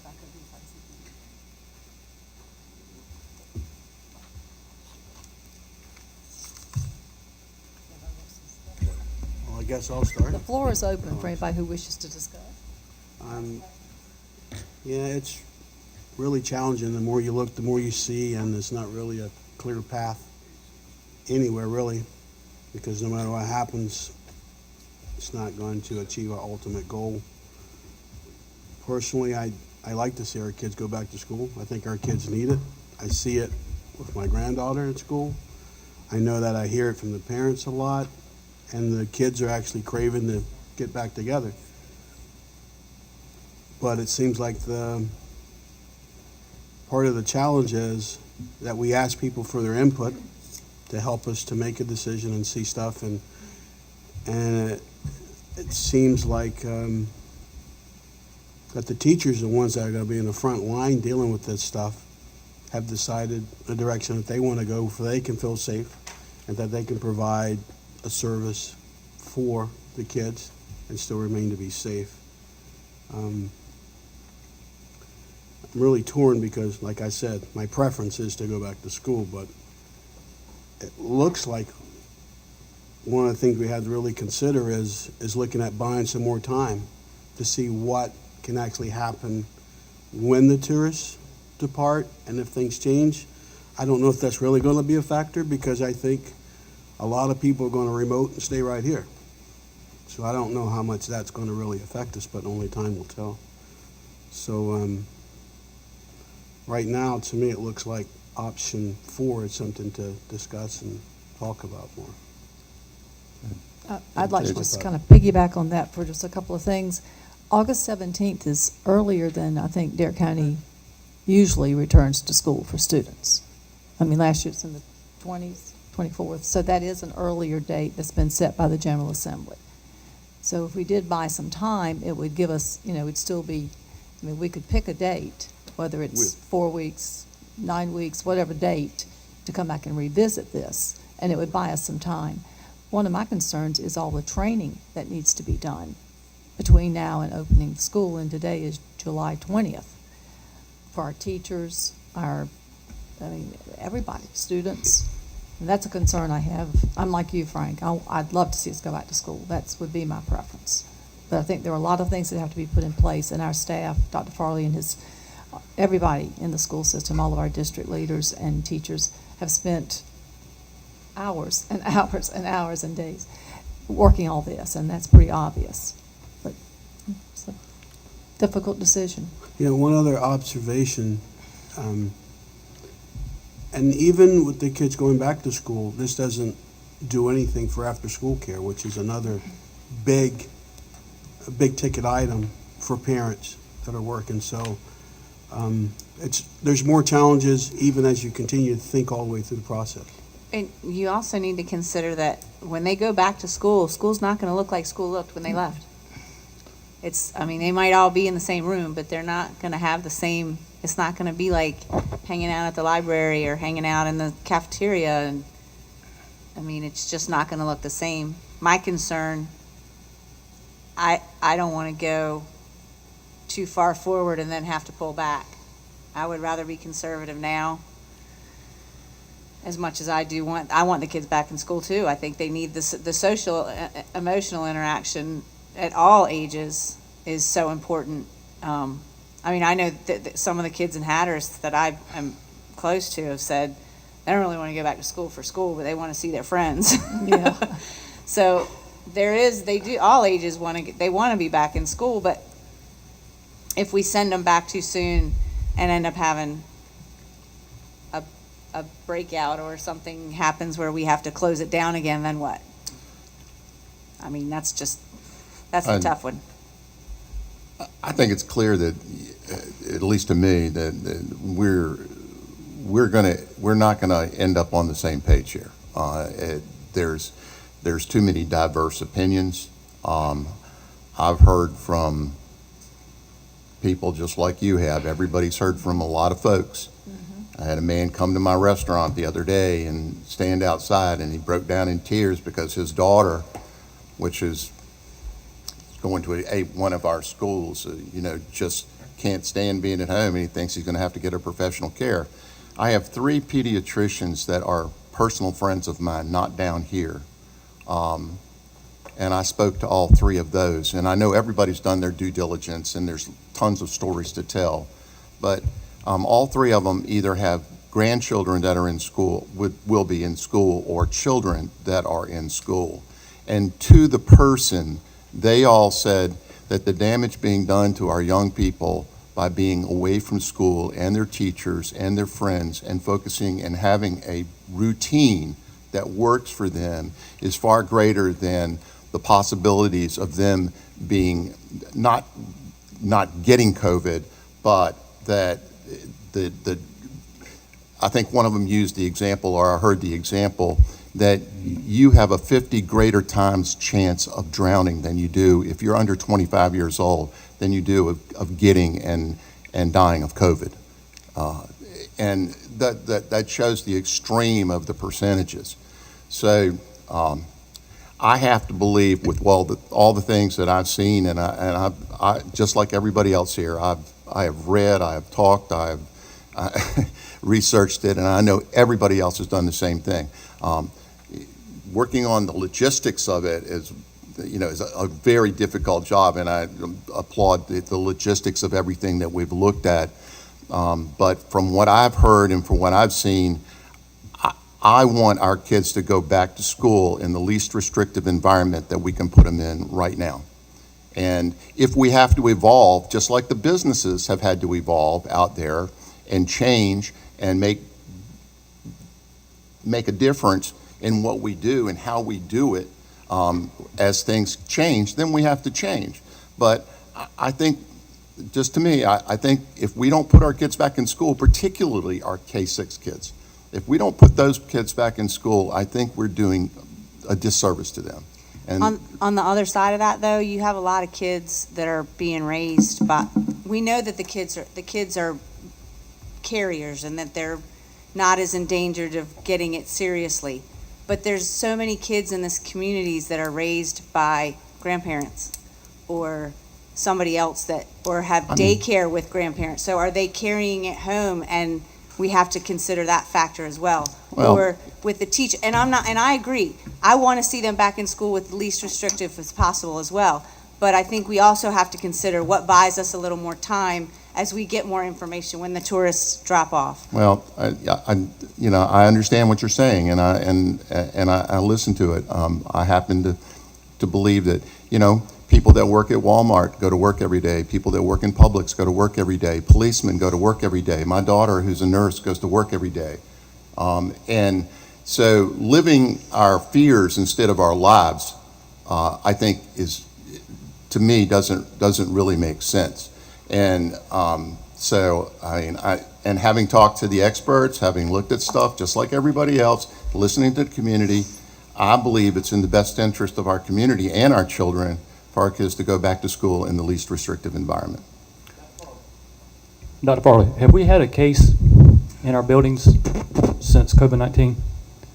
Yes, we've had 3 cases in the last 3 weeks. And keep in mind, in the summer, we have less than 10 or 12% of our employees in our buildings.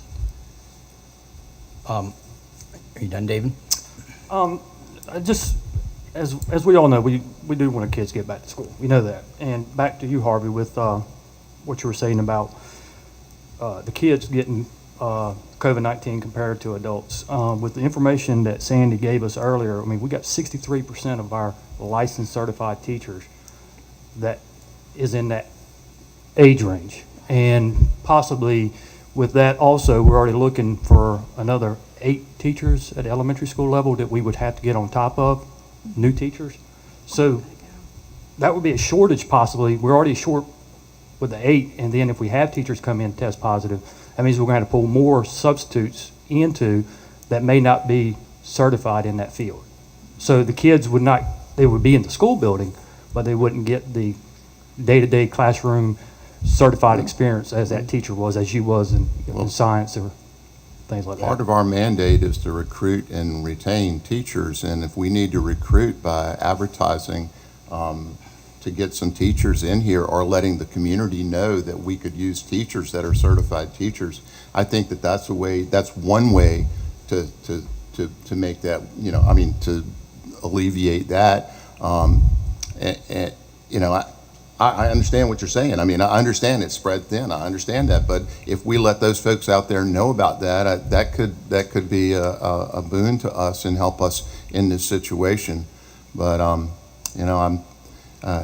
I know there's a lot of strong feelings out there, and you guys have seen them from both sides, and it doesn't seem there doesn't seem to be a middle ground to me. There's no middle ground. My people are either they want the kids back in school or they're scared to death, and that's I think that's across the board. So that's what's there. I don't know, but I've told you how I feel and what how I feel the option we should work would be the least restrictive option that we can to get our young kids, particularly back to school in class. But I also had to say that this is a very tough decision, but it has been very helpful with the surveys that Dr. Farley and his staff sent out, and especially the comments that the parents are sending to us. They are listening. So as you all got the same amount of emails, if not more, and telephone calls, so that's the good thing. The parents are out there listening to what's going on and feeling very comfortable to send their input for us to make a very, very hard decision and what's best for those students. And one other thing is that the least restrictive way that we can send our kids back to school does, as per what you had on the board up there, it eliminates the child care program for the small children. The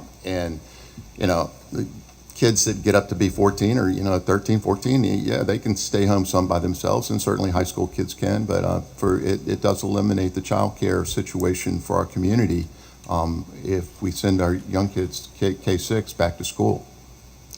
My question is about retired teachers. We have so many in this county, but they are in that cohort where they're at the highest risk.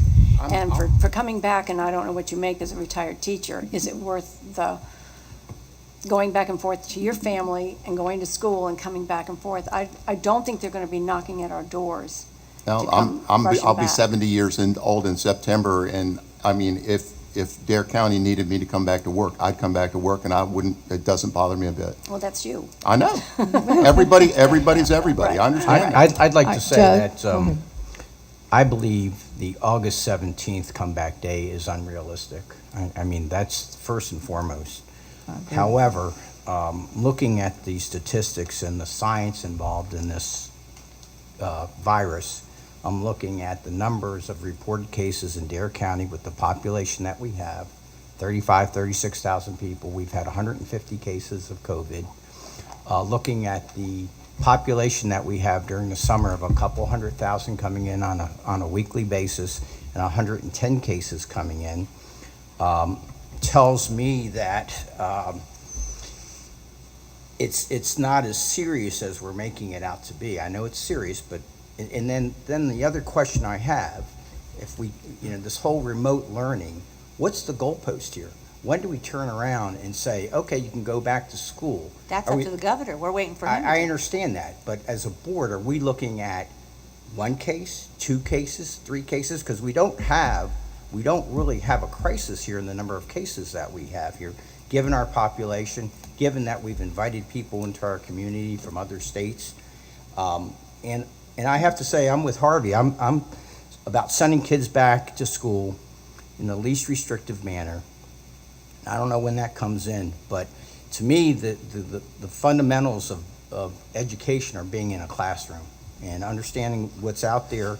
I'm just looking at the science and the statistics, and I think that I'm all in favor of sending the kids back to school, especially the younger ones, because those are the times that these kids need to learn to read and write, and that's going to, in keeping them out of school is not the best method in terms of, in my opinion. The remote learning is fine, but when do we switch back to classroom? And nobody seems to give me an answer. I mean, the governor can come up with something, but what might not work in Charlotte might work here, and so maybe we ought to have that ability to make our decisions based on our community and not based on some urban area or some place where it's more significant. Yeah. I think that the governor has left it up to the local Right. LEAs to make a decision on which option that we choose under Plan A, B, or C. I agree with, I think, everybody in this room that the best way to learn is face-to-face. I mean, as a teacher, Harvey, I do. that's the best way to go in. But I think, I think our middle school kids need to be in school as well, and our high school kids. So if we went with a K-6, that's just, I mean, it's important. I have 2 little ones in elementary school, and yeah, it's very important for them to be in a face-to-face instruction arena. But I think our middle schools, when we talk about socialization, when we talk about issues down the road, they're at that age that they need that. They need that interaction with people. So I have a little problem with not sending K-12 if we were to come up with a plan that would work for that. I think the August 17th date, like you said, Joe, is unrealistic. I think a compromise we could reach is to start remote and then revisit it in a length of time that would work, that everybody could agree upon. Could we do it by quarter? You could do it by quarter. Can we do it by quarter instead of by You semester? can do 2 weeks, 4 weeks. Yes. You just gave us that information. But I think with all the things that you have told us today, Dr. Farley, about training our teachers, training our parents, getting the difference between virtual, remote out there so people understand. It's a tight timeline for their learning, for a learning curve. For me, too, I would. Well, Ms. Bass-Knight, we didn't come up with 17th date. No, that was the August. General That was the Assembly. governor. I mean, That was the General Assembly, I think. Is that Yes. right, Brian? And that date has to stick too, right? Brian, is that correct? General Assembly has decreed August 17th as the start date for all school districts. Are we correct? Yes, and also we couldn't control the governor's announcement about which plan, Right, which was just last exactly. week. No, we just can take the plans he has offered, B and C, and work these options around those. No, it doesn't, but it is the start date, whether it's remote or in person. And that's the reason I didn't really care much for number 5, because it does say the Yeah, first it gives you semester a time and governor. limit. Mhm. Yes. I don't think, at this point right now, I think it needs to be the local Board of Education, not Yeah. the governor of North Well, Carolina. I took it as if the governor came back and said everybody can go to Plan A, go back to school, that we could implement that. But I understand what you're saying. Well, yeah, and I agree with you. If we could go to Plan A, that would be my Yeah, first choice I- right now, because yeah. then every kid would be back in school, Right. and I would- we've got that. And I think medically, the percentages of those kids getting COVID to where it's really detrimental to them is so minuscule that, you know, that's it's a non-starter. But under the idea of the least restrictive way, which K-6 kids, and I believe that and I taught middle school and high school too, I mean, I know. And so, I taught sixth grade, you so know, I but- know but- what they're like. and, Yeah. and all, but we do say under the hybrid 1 option here, it says grade 7 through 12 remote learning, but it also says with the potential options to schedule additional instructional support on site. Now, you know, if we could make a hybrid out of that, is to say, you know, when can we, is there a way, I'm just throwing this out there, is there a way to put K-6 in school 4 days a week and then put 7 through 12, give them a day in class with a teacher? Is that workable at all? It's almost impossible to staff. We Okay. worked through that exercise. Okay, all right. The other side of this too is our staff's gonna be stretched thin because we've got so many different classrooms going on. How are these teachers even gonna get a break to go to the bathroom? Right. Because they can't leave the kids, Right. they They can't don't leave the u- kindergarten They don't usually kids. get a break anyway. Right. Unless they have a But I planning mean- period. So. You We're our- never got a break anyway. So even though the concern for the safety of the kids, but the staff has so many challenges all the way around the bat. I'm with you on, and I don't have to say it again. The kids need to be back in school as soon as possible. But I just don't think, I think the option 4 or 5 buys us more time if we say first quarter. When is the end of the first quarter? October 20th. October 23rd. Plus, we're So we losing- would be remote learning until October 23rd. And we Or haven't- unless we see something different. Right. Yeah, we can We always can come come back and back. change, yes. And I we wouldn't, I have wouldn't want to changed. put a date October 23rd. But I'm saying if we We do it have by to. quarter. Right, no longer than the 23rd currently, but Right. possibly we could come back and revisit. Well, we could come back and visit at any time, even if we said it was going to be first quarter, couldn't we, or not? We'd have to go ahead and, It's the board's latitude. Right. Again, the virtual option is dictated by the length of time that the board decides, if the board decides to delay and to start remote, that dictates whether or not we open up the virtual option or not. Right. And If on- it's the first quarter where everyone's remote, we would not open up virtual. but if But it was. to your point, it's at the board's discretion currently. At any point in time, they could come back and revisit. So let's say if Cooper says we're moving to Plan A October 1st, then the board would have the latitude to then go and shift to Plan A. And it's Which is- possible you could come up with another modification. I'd like to comment on what Joe said earlier about the number. We have 150 cases right now, okay, Joe? What I'm just running through my head is that, let's say after Labor Day, we're slowing down on our wonderful tourism, okay? And our cases come out in Dare County 20, 25, less. We could come back then and look at it and say, okay, you know, we're seeing our cases going down dramatically. How about let's open the schools then? You know, David, I like that because it's rational, but I don't think that's gonna happen here because I think no matter what the count is, we're still gonna be stuck in the same place, quite frankly. And that's With- what bothers me. And let Well- me finish. The other thing too is, about K through 6, we're saying, and I'm not gonna argue with any of my board members, but we're saying if we allow K through 6 and not the other people, then K through 6 might be getting an advantage that we're not giving to the other people. That is true. But I don't want to make everybody equally miserable either by saying you can't go to school because they can't go to school. And it's like, let's take the option, I think, in my opinion, let's take the option of doing the K through 6 seeing what happens, and that gives us a positive point of going forward at some point in time to see whether or not we can open up school for everybody. The one fact we haven't mentioned is that the teachers prefer either 4 or 5, and they are driving the bus. They are the ones that are going to go into those schools every day. They do not prefer the top 3, and I think we need to listen to them. Well, we've only got half the teachers responding, and number I don't one, care. and number two is that they're not driving the bus.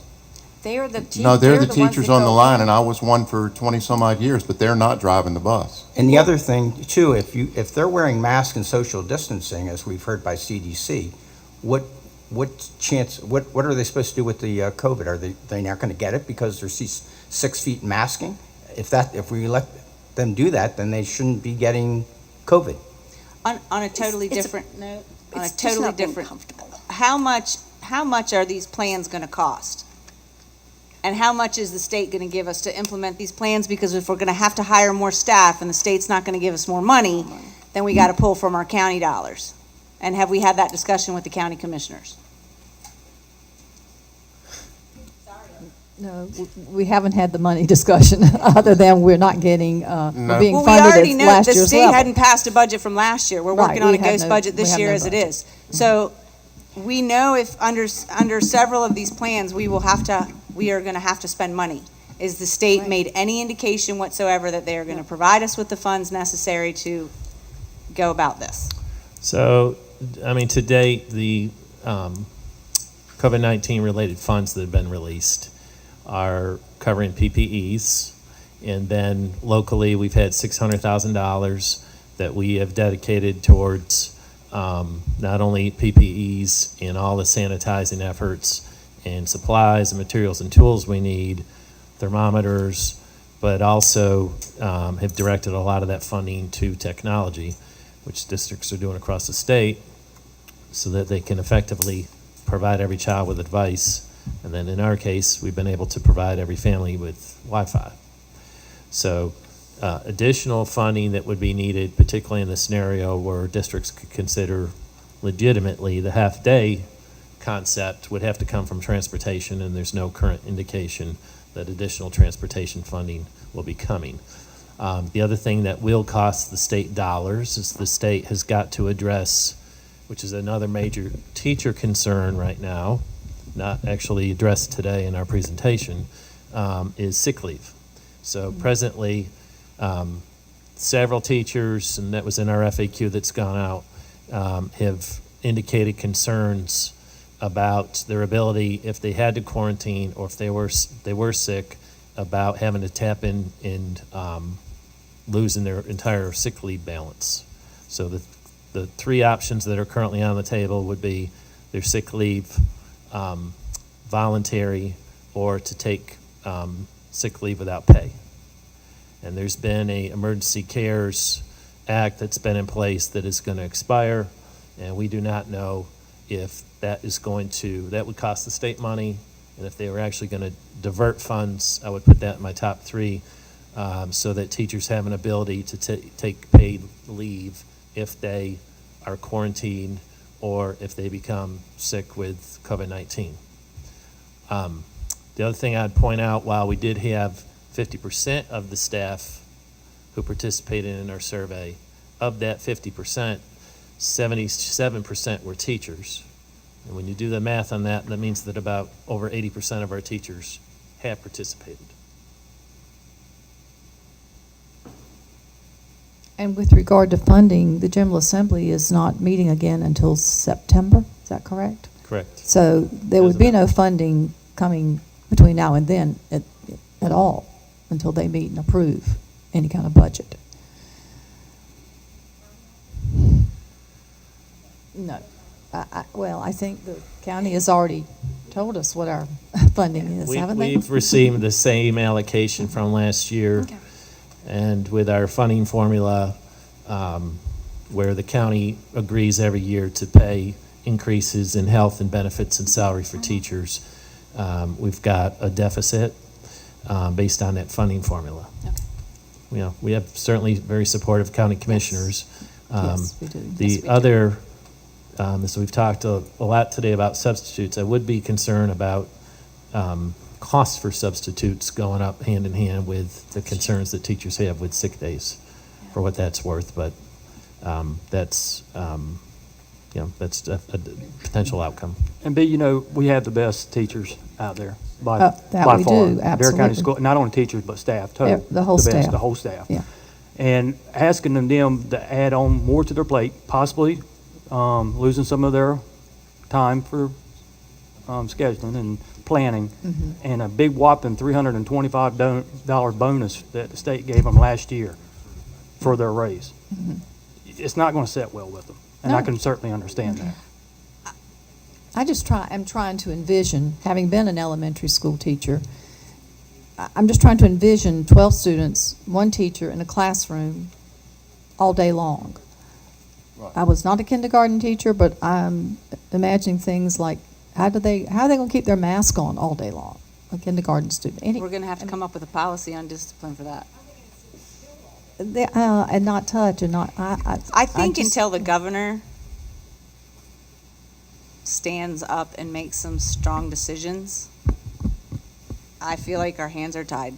When we're stuck in this plan, we're stuck. And it's up to the LEAs. We're stuck. There's no way that we're going to be able to make everybody happy and everybody comfortable with any of this. And so that's the only certain thing here. That's Everybody's not going to be happy. But I will unanimous, say, yes. So I think we have to I think we have to look at it from a financial position. I think we have to look at it from our employees' position. I don't know that I think the option 4 or 5, it buys us a little more time, and hopefully the governor will make some decision that's going to be something we can get behind and make a decision on. But we're stuck. And so practically, looking at it practically, and from a financial standpoint, from a safety standpoint, where do we go? I'd just like to make one comment, because the word stuck just kind of got with me. I think sometimes we forget who we are as far as being Americans and being in tough places. We get things done. My concern is that we're going to get stuck in fear. That's my concern. And that, like Joe was alluding to, at the start of the whole COVID situation, there were a lot of people that were deemed to be, they had to go to work. They were essential. Thank you. They didn't necessarily want to go, but the other side of that equation is those people followed those guidelines that were put in place and were able to be successful. This is a little different from the standpoint that the young kids aren't showing the signs, but they're the ones that are carrying this stuff to which I put myself in, a more seasoned group. And it just makes it that much easier, because in one line it's easy to say there are things in place that can allow us to get through and be successful.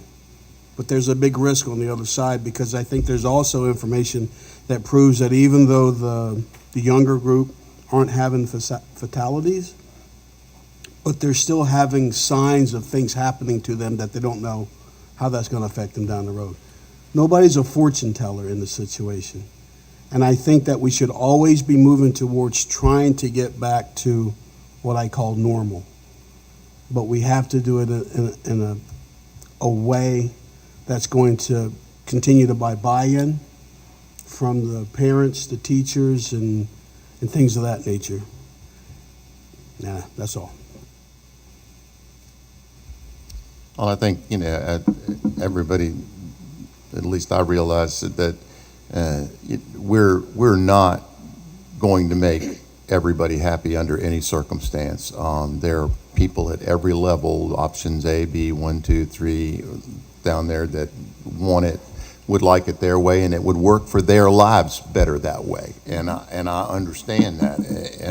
and all, but, you know, as understanding as we want to be, the very idea too of daycare is that we're not tasked with, Dare County Schools is not a daycare center. And individual parents need to take on heaven knows I'm going to get it with this, take on the responsibility of being a parent and dealing with the situation of your family and your children. We understand that it's, you know, school does take care of a lot of that when we're in school, and it allows people to do lots of things. But this is a different time and a different place, and right now their decisions have to be made. What's in the best interest of health-wise and mentally and physically for our students, and go from there. So you know, I wish there was a way to make the K-6 every day and still get 7 through 12 in, you know, in face-to-face a little bit, but that doesn't seem to be an option according to Dr. Farley. The scenario where that could work down the line is predicated upon virtual registration. Let me follow up then on that, okay? Is there any way that we could get a solid number in the next 2 weeks of how many parents would opt for virtual learning? That would give us an ability to look at the numbers that we have in the schools, that we'd actually have students in the school face-to-face as opposed to the ones that are virtual, and might give us some option of how to work something like that. Is there any way to do that? My response to that would, I understand the theory. My response to that would be, it's going to create more stress of 2 weeks of indecision. It also creates 2 more weeks of the lack of planning that we have to prepare the school year, and as already has been indicated, there are several factors in play with concerns about time. Okay. But you also have 2 surveys that you could point to where clearly 30% of the community has indicated high interest in virtual. Right. So if we could use that as another factor in the decision that we make today, that would start it off. That allows us to use within a ballpark figure somewhere the number of students that might choose, or families that might choose virtual learning as well. Gives us somewhere to go with that. That number could change depending on an option that we may choose today. Certainly. Because if we did remote learning, then we would not have the virtual in the first 9 weeks. Right. So that number. If we did remote learning, then we don't have any kids in school. You know, Right. So, we don't. So, you know, We don't. Which I think we need our kids in school. So.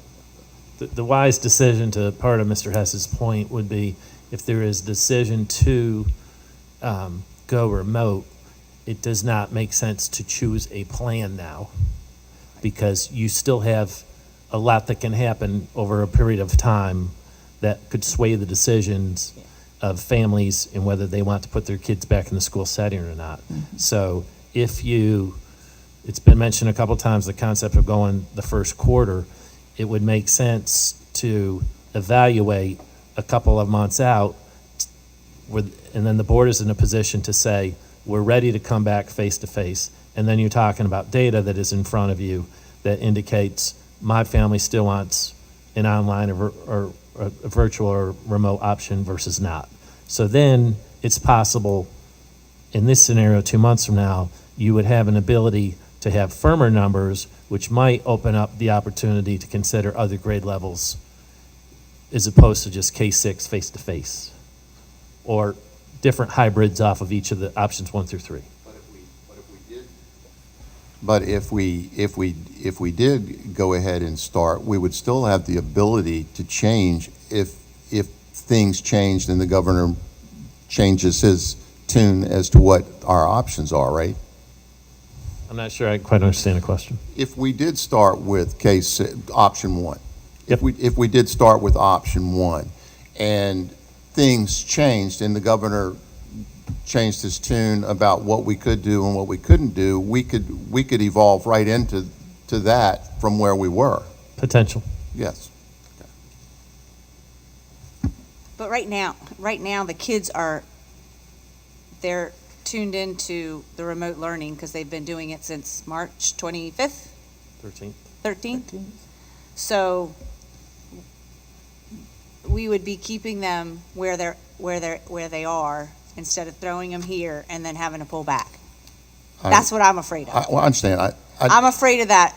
Let's throw them back in there. We get all this going, and then bam, we got to shut it down again. I just from personal experience, I have probably talked to at least 2,000 children this summer myself, individually, and every single school-age child I asked, and I asked probably 100 of them today before I got here, do you want to go back to school? Every single one of them wanted to go back to school. They didn't want to stay remote. No. No. We want them back too. I think but everybody in this room wants them back. That's yes. not, there's no argument there. There's no doubt. But keeping them remote is going to be an extreme disappointment, and I think it's going to be harmful to them. And I think we're jerking them around if we send them in and we send them back because school does not look the same. They're not gonna be able to hang out with their buddies at school. It's gonna have a totally different look. They're gonna be in a room with 12 kids that they can't touch, they can't talk to, they have to stay 6 feet apart from each other. Well, it's social, but it's also educational. So they're there to learn. But the high school parents will be very upset. I've heard from several parents, please do not send the high school kids. Yeah. Oh, I don't think we can do option. I don't think we can just do K-6. option one. Right. No. Well, number one, I think it's, like we said, a staffing issue. I mean, we're getting applications, but, we all just approved personnel tonight. We are hiring as we speak, and we have to look for more teachers, more staff members. And we're not the only county. And we're not the only county doing that, and we're looking at a very short timeline. And I know, Sandy, y'all deal with the interviews and applications. It's not all that easy to just go out and round up a lot of teachers to come in and fill these spaces that we're going to need. And then the first teacher gets sick, and where's the substitute going to come in? Right. I mean, To your point, we'll do whatever. I know, but you can only do what, work with the applications you receive. It's beat the bushes. Well, there's 3 options out here, right? 4? Well, there's 5 options Five out here. options, okay. And one of them is sending K through 6 back to school. That is true. Option Okay. 1.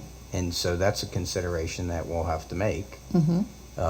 in line with the other options that are out there for the various reasons that the board members have discussed already in terms of what their preferences might be.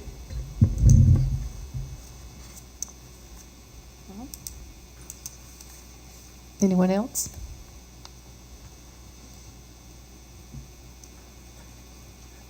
I think there could be a compromise in that not trying to meet August 17th face-to-face. Yes. That's I impossible. think a compromise could be reached. Look, I'll go ahead. I'll go. That I think I'd like to make a motion that we adopt the option 4 plan, which is the virtual option learning, and we stay remote until first quarter. Well,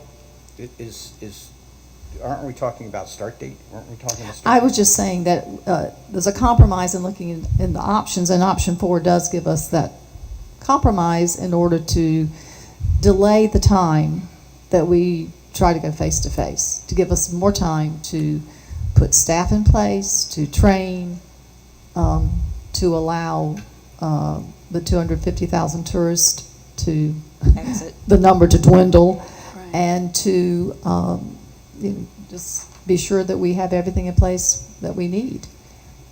And and according to option 4 here, it can be any specified date. I will second Mary Lon's. I really think we need to err on the side of caution Okay, we have a motion on the comments I floor. got- So the motion on the floor is for option 4, with the instructions specified, or I say for first quarter.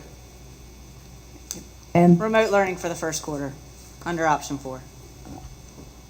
all right, there's a motion on the floor to adopt option 4 with the specified date being The first quarter. the October end of the first 23rd. quarter, October 31st. 23rd. 23rd. 33rd does say. And we have a second from Ms. Lawler. Is there any discussion? I have a question. Okay.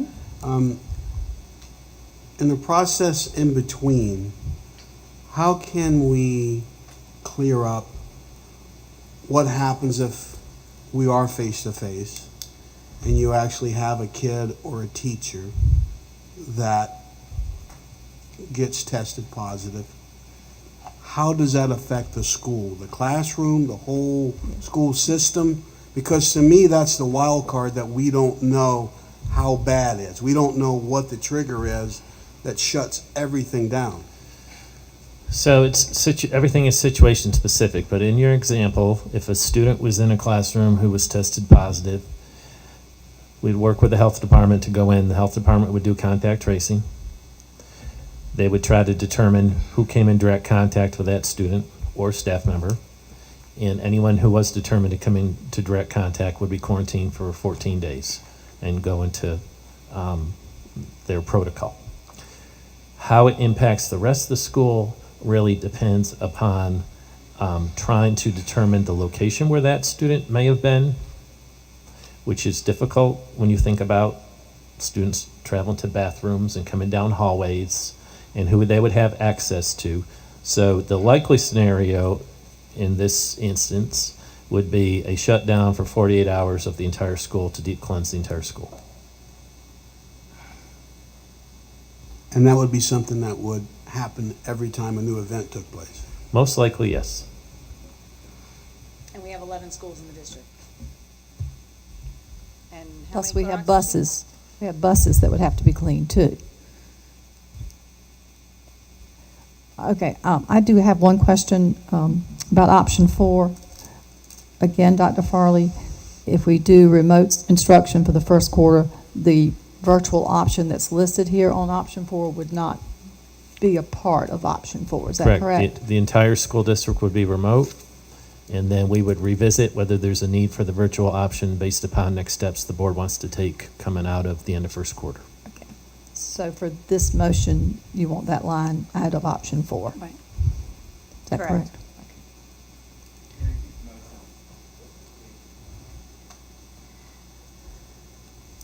So we're doing, motion we approve option 4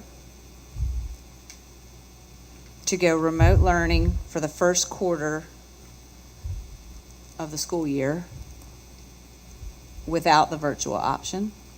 Is that what you said? I don't think it's necessary. I think you're Okay. covering it by the entire school being remote learning. Oh, okay. Okay. Okay. So we're basically, Right. then, No need. okay, then we're, No let me, need. hold on, I'm sorry, and I'll, to be more clear. It looks like option 5 would be the entire school system remote for the first semester, No, or you for don't the want first semester. quarter. No, you have No, to do you don't want option option 4. 5. You Your want your option. original, I'm sorry, I confused that. Right. No, Now I'm option confused. But 5 would be the virtual whole is not a semester. part of option 4. Option 4 is If we just- go remote Right. for, Okay. Option this 5 is says the whole PK-12, semester. is that right? So correct. option 4, you're saying just take out the virtual learning option because we're only going first quarter? Right, Okay, You got it. so, Your original motion was correct. okay. There's a motion and there is a second on the floor. wait, Is, did you get the motion now, Joe? did you get it? I think I just got it. Is there any further discussion? Yeah, so I want to clarify this for the parents that are out there listening. What we're saying here now with this motion is that your kindergartners, your first grade, second grade, third grade, fourth grade, fifth grade, and every other kid in Dare County are going to be learning remotely. So your kindergartners are not going to school, and your first graders and second graders and third graders and all are not going to school. They won't see it, won't be in a classroom with a teacher, and won't be with their fellow students. It's going to be at home. So that's, I just want to clarify that, to let people know what we're voting on. Okay. Yes. For the first quarter. Until the end of the first quarter right now, yes. That's, what, 9 weeks? Okay. 9 weeks, yes. Dr. Farley, I have another question. With the kids doing stuff online, this new platform that we're going to try to standardize through all the grades, does that have the ability for where kids can see other kids? Like we're using Teams within the job that I work with. And with Teams, you can see everybody and you can post questions and a lot of versatility. So is there a possibility that even though the kids couldn't be there next to their classmates, they could actually see their classmates or see a picture of them? Right. So that happened in several classes across the county this past spring, where teachers were involved in their entire class in a Zoom meeting or a Google Meet or different platforms. So that's already gone on, and that certainly will go on if we move into remote learning again. And this remote learning will be more standardized and everyone will be more accountable. Yes. With attendance, grades, full class instruction, as well as small group instruction. There will be, remotely. as we covered earlier, there'll be a lot more accountability and consistent standards across the entire district. Have we landed on a number of, or a time limit that teachers will spend with classes or small groups? We've got to go through a process to get some teacher input. We've created standards ourselves. Okay. Again, it depends upon discipline. It depends upon the grade level. Mm-hmm. So, there's some variance there. But what we want to do is we're going to have more consistency. And, we're not going to be dealing with the conditions where the state board flip-flopped 2 or 3 times on grading standards or lack thereof, which made us have to shift, particularly through the month of April. So several of the standards that you saw in the virtual presentation, we intend to have in place if the board decides that we're going to be remote. Yes. Is there is there a possibility if we went with, I'm just saying, I know there's a motion on the floor, but I'm discussing what we're doing. K-6 in school and 7-12 remote. Why couldn't we do that for the first quarter, just like instead of having everybody out, have the elementary kids in school, and if we're going, in school and have the other ones remote for the first quarter and then change at the end of the first quarter instead of a semester or something else. I don't see how that's a different, keeping the young kids out of actual classrooms, face-to-face teachers, and just say, okay, we're going to do this for the first quarter, just like Mary Ellen's motion. I don't see the blockade for that happening. So if I understand the question is, could K-3 go face-to-face delivery for a quarter and then switch, and another level of students go to school on site for the next quarter? No. All K-6 students go to school every day, 7-12 remote for the first quarter, and then we revisit if everything's different, go back and bring the 7 to 12 if things change, back into school as well, face to face. Yeah, you just described option 1. That's option 1. No, it's not, because the option 1 wasn't. We're talking about going for the first quarter like that. That's what this option is, and that's what motion is right now. It's a modify. It's a hybrid. It's a modification option one. So you're suggesting that the board pursue option one for a quarter? Yes. And I know there's a motion on the floor. That's fine. But I'm suggesting that the board, in thinking what they're doing, pursue option one for their first quarter. That's what I'm suggesting. But, it's a vote. Vote is a vote. Okay.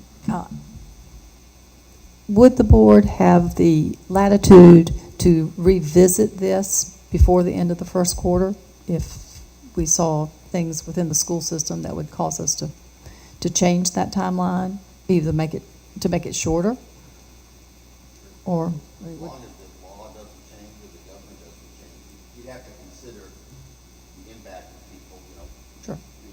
You can make their plan. Right. The board always has. Even the first month. I'm just saying, if you say we can do it for a quarter, why can't we do it for, 6 weeks instead of 8 or 9 weeks or whatever? So, but we said we could come back and revisit it anytime we wanted to, basically. Anytime we want to, but I think we're looking at continuity here too. And I realize I am the mother of a child who never did well online. In fact, is going to have to do a whole extra year in college because of online. So I will never be okay with a plan that doesn't give face-to-face equally across the board, K through 12. I'm one vote. So that's fine. We're all one We're vote. all one vote. Back to the last comment, the shorter amount of time that the board would decide to change gears, the more difficult it will be with staffing, learning continuity, delivery of instruction. There's a long list. So just caution about brevity. And I'm not saying go from week to week. That's not what I'm saying, unless there's some major change from the governor or something like that. But if we go, the modification would be we revisit it at the end of the quarter, or if we feel that there's a better way, we could come back before that and revisit it. But that would put the young kids in school.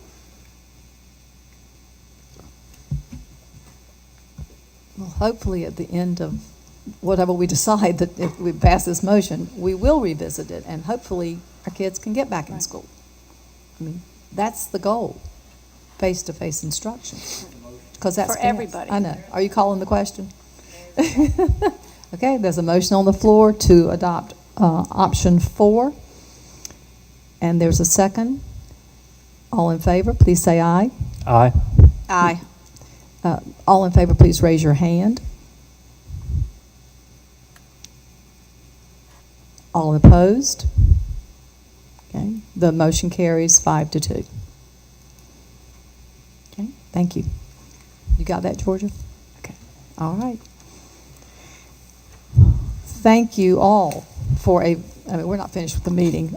We have other things to accomplish today, but that was a great exercise in looking at all the options, looking at what we all have in our hearts, and that's to do what's best for our students and our teachers and our staffs. And so I appreciate all of your comments and all of your thoughts and all the hard work that board members have done in talking with people and listening to people and studying things.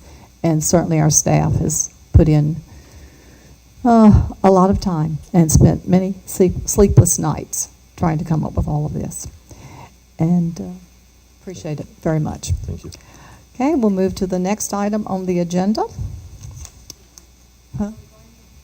I think so. It's on the agenda. Yes. Turn your mic on, please.